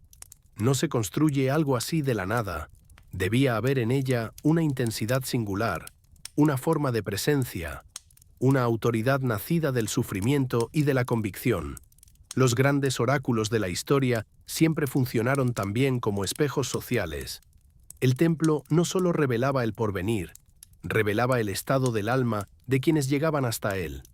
En ese sentido, Vanga nos dice tanto sobre el siglo que la produjo como sobre cualquier posible don que hubiera poseído. La Guerra Fría necesitó misterios. Los regímenes duros necesitaban grietas secretas donde preguntar lo que no se atrevía a admitir en público.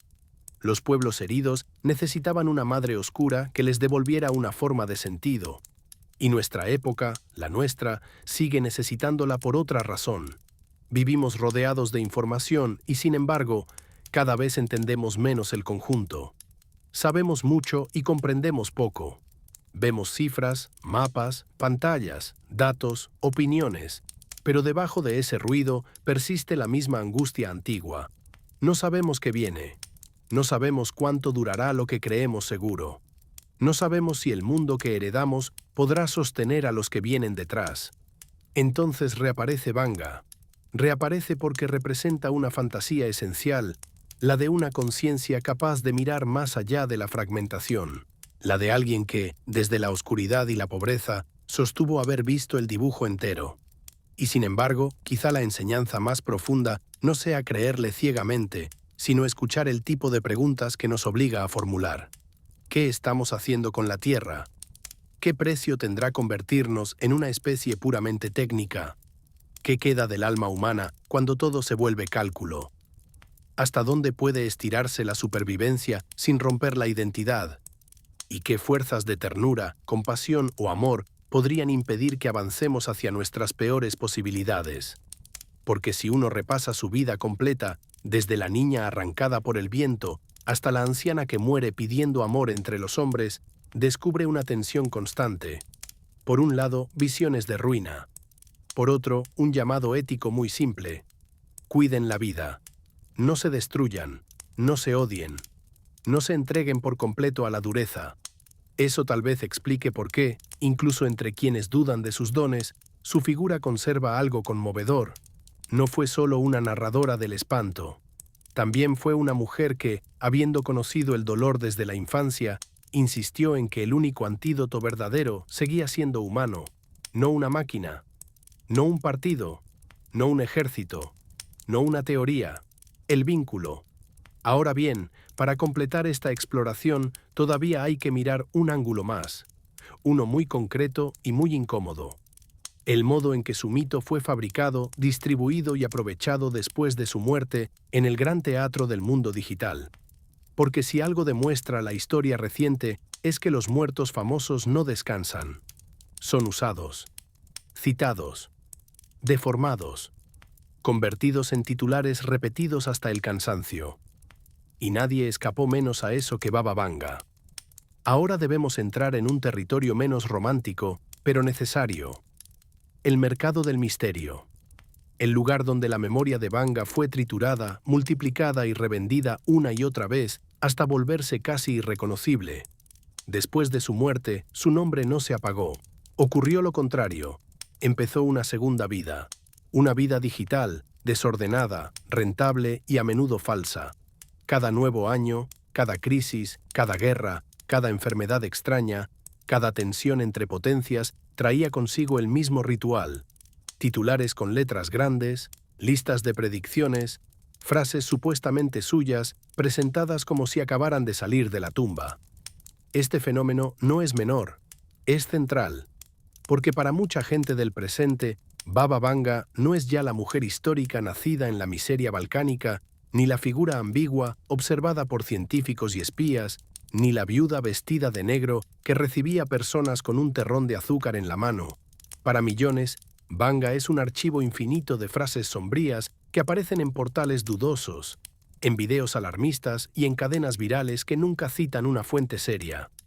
Se le atribuyeron pandemias exactas, se le atribuyeron tormentas solares, se le atribuyeron colapsos tecnológicos, se le atribuyeron invasiones, se le atribuyeron catástrofes con precisión moderna.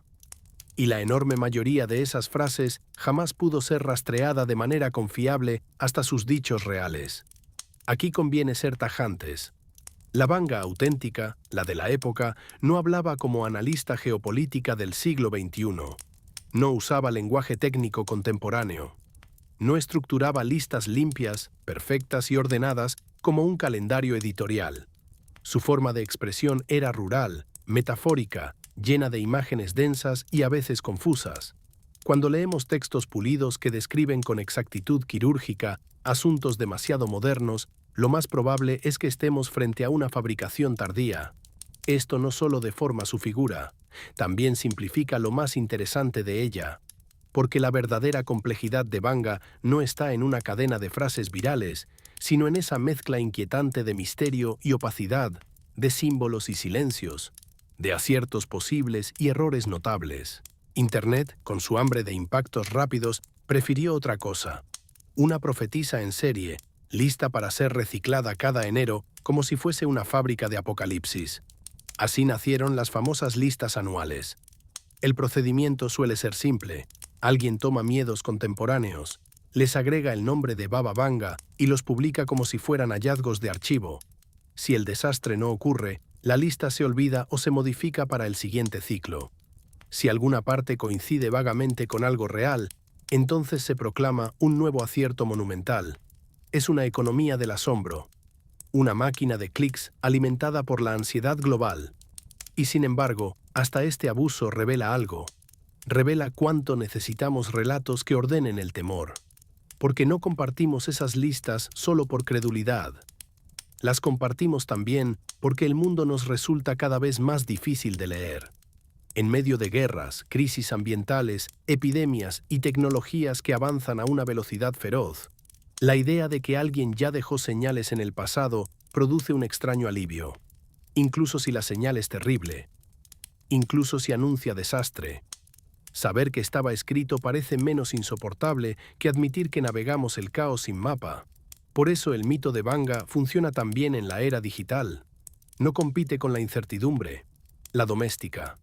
Le da un rostro. Le da una voz vieja. Le da una estructura narrativa. Mientras todo parece fragmentarse, ella ofrece la ilusión de continuidad. De sentido. De hilo secreto entre hechos dispersos. Pero aquí aparece una responsabilidad ética para quien cuenta esta historia. No se trata de destruir el misterio a golpes de burla, ni de entregarse a la credulidad como si pensar fuese una traición a lo sagrado. Se trata de sostener una posición más difícil, proteger la complejidad. Eso significa decir que sí, hubo un fenómeno real alrededor de Baba Vanga, y también decir que su memoria fue parasitada. Significa aceptar que ciertas frases atribuidas a ella conmueven por su extraña cercanía con hechos posteriores, y también aceptar que una enorme parte de lo que circula no es más que fabricación sensacionalista. Significa reconocer que su figura tocó algo profundo en la experiencia humana, y al mismo tiempo negarse a convertirla en una máquina automática de certezas baratas. Tal vez eso sea lo que más merece. No devoción ciega, no ridiculización fácil, sino una escucha atenta, crítica, consciente de que alrededor de ella se cruzan demasiadas cosas para reducirla a una sola explicación. Hay además otro efecto del mercado digital del misterio, la pérdida del contexto histórico. Cuando Vanga aparece convertida en lista anual de desastres, desaparecen los elementos que realmente la hacen fascinante. Desaparece la Macedonia pobre de su infancia. Desaparece el tornado. Desaparece la guerra. Desaparece la visita del rey. Desaparece el marido destruido por el alcohol. Desaparecen los laboratorios soviéticos. Desaparecen los micrófonos en las paredes. Desaparece la tensión entre fe, Estado y dolor popular. Y sin ese contexto, lo que queda es una caricatura. Una caricatura útil para entretener o asustar, pero incapaz de transmitir la densidad humana de la mujer real. Por eso esta historia exige volver una y otra vez al suelo. A la cocina, a la habitación, a la anciana agotada, a la fila de viudas, a la mano sobre el azúcar, a los agentes escuchando detrás de los muros, a la ceguera, al cansancio, a la mezcla insoportable entre consuelo y control. Solo allí, en ese punto de fricción entre lo íntimo y lo político, entre lo invisible y el expediente estatal, podemos empezar a rozar la verdad posible de Vanga. Y hay algo más que el mundo digital ha hecho con ella. La ha transformado en marca global del destino. Una especie de santo laico del temor contemporáneo. No importa el país, la lengua o la ideología. Su nombre aparece como si perteneciera a todos. Y eso es notable. Pocas figuras surgidas de una aldea balcánica alcanzan semejante circulación simbólica. Pero quizá esa universalidad tenga una explicación sencilla. Baba Vanga encarna un arquetipo. La anciana sabia. La ciega que ve. La pobre que sabe más que los poderosos. La mujer que perdió la luz exterior y ganó otra forma de mirada. Ese arquetipo está hondamente grabado en la imaginación humana. Aparece con distintos nombres en muchas culturas, y por eso su figura viaja también. Porque incluso antes de conocer su biografía, algo en nosotros reconoce el molde. Sabemos qué representa. Nos habla desde un lugar muy antiguo del alma colectiva. Una abuela severa, una guardiana de umbrales, Una voz que no deslumbra, pero advierte. Una presencia que mezcla ternura y amenaza. Y ahora, cuando nos acercamos al final de esta larga travesía, ya no se trata solo de saber si creyó ver el mañana. Se trata de preguntarnos qué hacer con lo que su historia deja en nosotros, qué tipo de vigilancia nos exige, qué forma de humildad, qué conciencia de fragilidad, porque si algo atraviesa de punta a punta su legado, es una intuición dura. La civilización es más frágil de lo que parece. Basta una guerra, basta un derrumbe, basta una nube invisible, basta la sed, basta el orgullo humano empujado demasiado lejos. Todo lo que creemos firme puede resquebrajarse. Y sin embargo, incluso dentro de ese paisaje sombrío, Vanga no cerró su vida con odio ni con venganza. La cerró pidiendo amor entre los hombres. Tal vez ahí resida la única profecía que de verdad importa. Hemos llegado a ese punto donde toda investigación seria debe hacer silencio por un instante, porque después de revisar archivos, rumores, aciertos, errores, manipulación estatal, reconstrucciones dudosas y visiones que se proyectan sobre siglos enteros, queda una verdad simple y difícil de esquivar. Baba Vanga fue, ante todo, un espejo oscuro. Un espejo donde cada época fue a mirarse para encontrar el rostro de sus propios temores. En la guerra fue la madre de los desaparecidos. En el comunismo fue la grieta del misterio dentro de la maquinaria atea. En la transición de Europa del Este fue memoria espiritual. En la era de Internet se convirtió en el receptáculo perfecto para todo miedo global que necesitara una voz antigua para sonar más verdadero. Y eso nos obliga a una pregunta todavía más honda. Tal vez el poder de Vanga no resida solo en si vio o no vio hechos futuros. Tal vez resida en que logró encarnar una relación especial con la incertidumbre. Una relación que la modernidad prometió superar, pero nunca logró curar del todo. Porque seguimos asustados. Seguimos queriendo señales. Seguimos deseando que alguien, en algún lugar, tenga una vista más amplia que la nuestra. La figura de Vanga nos recuerda que el ser humano no solo necesita explicaciones, necesita orientación, necesita narraciones que den forma al caos, necesita creer que detrás de la tormenta hay un diseño, aunque ese diseño sea severo, trágico o casi incomprensible.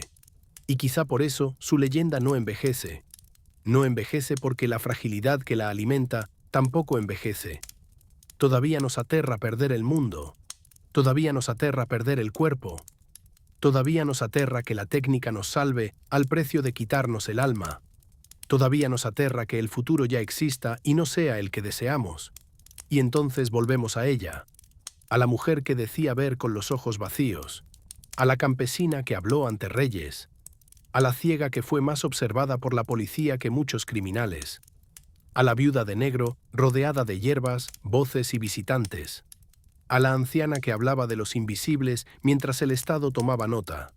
Hay algo casi insoportable en esa imagen, porque condensa lo mejor y lo peor de la experiencia humana, la búsqueda de sentido, el dolor compartido, la manipulación del poder, la intuición, el deseo de consuelo, la posibilidad del engaño, la necesidad de creer, todo eso conviviendo en una misma habitación. Y si uno se pregunta qué queda de ella hoy, la respuesta no es una sola. Quedan museos, quedan cintas, quedan testimonios, quedan frases que tal vez pronunció y otras que seguramente nunca dijo. Queda una iglesia en Rúpite. Queda la memoria popular de Bulgaria, que todavía la siente cercana. Queda la fascinación internacional por las profecías. Queda la incomodidad de los investigadores serios, obligados a admitir que ni la devoción total ni la negación simple alcanzan para encerrarla. Pero sobre todo queda una advertencia, no necesariamente en el sentido apocalíptico con que suelen venderla, sino en un sentido más hondo y quizá más útil. La advertencia de que la historia no avanza en línea recta hacia el progreso, de que toda civilización puede romperse, de que el sufrimiento colectivo vuelve aunque lo vistamos con tecnología nueva, de que el poder sigue buscando controlar incluso aquello que no comprende, de que el ser humano, si no vigila su propia soberbia, puede convertir sus dones en ruina, En ese sentido, Vanga no sería tanto una profetisa de eventos concretos como una gran lectora de patrones humanos, patrones de arrogancia, patrones de violencia, patrones de olvido, patrones de desconexión entre lo material y lo espiritual, patrones de hambre de dominio, y también, aunque se hable menos de ello, patrones de compasión. Porque si uno repasa con cuidado los recuerdos de quienes la visitaron, descubre que no todos iban por curiosidad morbosa. Muchos iban por alivio, por una frase que les permitiera seguir, por un gesto, por el simple hecho de sentirse vistos en una época donde el dolor de la gente común rara vez interesaba a los grandes sistemas. Quizá ahí está una parte esencial de su legado, en haber ofrecido presencia, en haber sido, para miles, una forma de atención radical. Mientras el mundo oficial archivaba, clasificaba y administraba, ella escuchaba, o decía escuchar, y en ese acto se abría un espacio que la burocracia no podía reemplazar. De hecho, el Estado la usó porque sabía eso. Sabía que la gente encontraba en ella algo que el discurso del partido jamás pudo ofrecer. Una mezcla de verdad emocional, intimidad y trascendencia. A veces pensamos que el poder solo necesita armas y dinero. No. También necesita monopolizar el sentido. Por eso Vanga era peligrosa, porque disputaba una autoridad más antigua que la política, la autoridad sobre el dolor y sobre el futuro. Y sin embargo, no terminó como agitadora ni como enemiga oficial. Terminó como figura casi nacional, como reliquia viva, como presencia difícil de domesticar del todo, pero imposible de borrar. Tal vez esa sea su victoria más rara.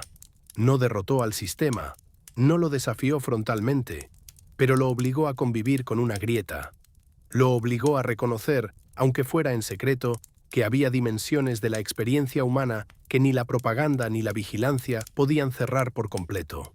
Y ahora, antes del cierre final, conviene volver por un instante a la imagen primera, la niña en el viento, la niña arrastrada por la tormenta, la niña encontrada con los ojos llenos de tierra. Hay algo fundacional ahí. Sea cual sea la explicación última, ese episodio concentra el símbolo entero de su vida. Una fuerza la arrancó del mundo visible, la dejó herida, la condenó a una oscuridad permanente, y a partir de esa pérdida nació en torno a ella la idea de otra visión. Es una imagen casi mitológica. La herida como puerta, la privación como acceso, la falta como umbral, y tal vez sea justamente por eso que su historia resuena tanto. Porque todos, en alguna escala, conocemos esa lógica. Muchas veces vemos más a partir de lo que perdemos que de lo que conservamos. Muchas veces una existencia quebrada produce un tipo de lucidez que la comodidad jamás entrega. No sé si Vanga vio de verdad el porvenir. No sé si los invisibles la visitaban. No sé cuánto hubo de intuición, cuánto de montaje, cuánto de fe colectiva. Lo que sí sé es que su historia sigue respirando porque toca una verdad humana que no depende de probar cada profecía. Vivimos buscando sentido entre ruinas, señales entre sombras y una voz que nos diga, aunque sea por un momento, que no caminamos completamente a ciegas. Soy susurros del pasado y hemos llegado al final de este largo descenso por la vida, la sombra y el eco de Baba Vanga. Ahora la pregunta ya no es solo quién fue, ni qué dijo, ni cuántas de sus visiones resisten el examen de la historia. La pregunta final es qué hacemos nosotros con su legado, porque toda figura que atraviesa el tiempo de esta manera termina revelando algo menos sobre sí misma y mucho más sobre quienes la invocan. Y nosotros seguimos invocando a Vanga. La llamamos cada vez que el mundo tiembla, cada vez que una ciudad arde, cada vez que un cielo se vuelve sospechoso, cada vez que la técnica avanza más rápido que la sabiduría, cada vez que la incertidumbre se vuelve demasiado grande para soportarla a solas. La llamamos porque tememos, la llamamos porque queremos saber, la llamamos porque, en el fondo, nos aterra vivir en un universo donde nada garantice sentido. Y sin embargo, tal vez el verdadero valor de Baba Vanga no esté en la promesa de certeza, sino en la incomodidad que deja, en esa sensación de no poder cerrar su figura por completo, en la imposibilidad de archivarla sin resto. La razón no la disuelve del todo, la fe no la explica del todo, La historia la ilumina, pero no termina de agotarla. Queda siempre un margen, un borde, una sombra. Y ese margen es importante, porque ahí vive la pregunta. Si reducimos a Vanga a simple fraude, nos perdemos la profundidad humana del fenómeno. Si la elevamos a oráculo perfecto, nos entregamos a una credulidad que borra las grietas necesarias. Pero si aceptamos habitar la incomodidad, entonces su historia se vuelve más fértil, más viva, más verdadera. Entonces podemos verla como lo que quizá fue en el nivel más hondo, una mujer herida que se convirtió en receptáculo de la ansiedad de su siglo. Una presencia singular que por don, intuición, teatro involuntario o sensibilidad extrema, supo tocar zonas del alma que otros no alcanzaban. Una anciana a la que fueron a ver no solo por sus anuncios, sino porque en tiempos brutales parecía existir en ella una forma de escucha que el mundo había perdido. Eso no es poco. En un siglo de guerras, campos, propaganda, control estatal y derrumbes morales, ofrecer escucha ya era una forma de poder. Decirle a una madre dónde podría estar su hijo. Decirle a una viuda que podía dejar de esperar. Decirle a un hombre poderoso que su calendario no lo salvaría. Decirle a una época entera que la soberbia trae ceniza. Todo eso, acertado o no en cada detalle, compone una figura imposible de olvidar. Quizá por eso su última gran enseñanza no fue una profecía, sino un gesto. Pedir amor, pedir que no se odiaran, pedir que no se despedazaran entre sí. Es casi insoportable pensar que una mujer asociada durante décadas con la fatalidad y el desastre haya querido cerrar su vida con un llamado tan sencillo. Pero tal vez, precisamente por haber visto tanto dolor, entendió mejor que nadie cuál era la única fuerza capaz de oponer resistencia al destino cuando éste parece endurecerse. No el poder, no la ideología, no la riqueza, no la técnica por sí sola, el vínculo humano, la compasión, la capacidad de no convertir el miedo en crueldad. Si uno lo piensa bien, esa es también la gran grieta en todas sus visiones del futuro. En medio de guerras, sed, migraciones, mutaciones y exilios entre estrellas, siempre queda latiendo una pregunta moral. No solo cómo sobreviviremos, sino en qué nos convertiremos al intentar sobrevivir. Y esa pregunta vale mucho más que cualquier lista anual de desastres. Porque incluso si ninguna de sus cronologías lejanas llegara a cumplirse al pie de la letra, el dilema seguiría intacto. ¿Qué clase de humanidad queremos ser? Una que lo controle todo y ya no se reconozca. Una que prolongue la vida y olvide la ternura. Una que salga a conquistar otros mundos sin haber aprendido todavía a cuidar este. O una que, aun sabiendo que el futuro puede ser duro, conserve algo de humildad frente a la tierra, frente al otro y frente al misterio. Tal vez por eso Vanga sigue aquí. No en el sentido literal, no como espíritu sentado en alguna esquina del tiempo, sino como una voz simbólica que vuelve cuando el orgullo humano se desborda. Una voz nacida del sufrimiento, de la ceguera y de la intemperie, que nos recuerda algo que el progreso suele olvidar. Ver más lejos no sirve de nada si al mismo tiempo dejamos de ver al prójimo. Y así, al final, regresamos a Rupite, al valle caliente, a la tierra herida, al vapor que sube como si el planeta respirara en secreto. Allí quedó su templo, allí quedó su casa, allí quedaron los objetos inmóviles de una vida que fue pequeña en apariencia y enorme en resonancia. Y allí también parece quedar suspendida una imagen final, una anciana ciega, vestida de negro, con un terrón de azúcar entre los dedos, inclinando apenas la cabeza para escuchar algo que nadie más oye. Afuera, la fila de los vivos, adentro, el rumor de los invisibles. En las paredes, el oído del Estado. Sobre la mesa, el destino convertido en susurro. Esa escena contiene todo: la fe y la vigilancia, la ternura y el miedo, la pobreza y el poder, la verdad posible y la invención inevitable, el consuelo y la manipulación, la oscuridad de los ojos y la obsesión humana por la luz del mañana. Yo soy susurros del pasado, y si esta historia deja algo en nosotros, que no sea solo fascinación por lo extraño, que sea también una forma más honda de atención. Atención a los símbolos que fabricamos, a los miedos que heredamos, a las profecías que elegimos creer y sobre todo a la responsabilidad que tenemos frente al futuro, exista o no exista una anciana que ya lo haya visto completo, porque tal vez el mañana no esté escrito en piedra, tal vez tiemble, tal vez espere, tal vez dependa, al menos en parte, de la clase de seres humanos que decidamos ser mientras todavía estamos a tiempo. Y si alguna vez las palabras de Baba Vanga tuvieron un corazón verdadero, quizá fue este. El porvenir no se teme solamente, también se merece.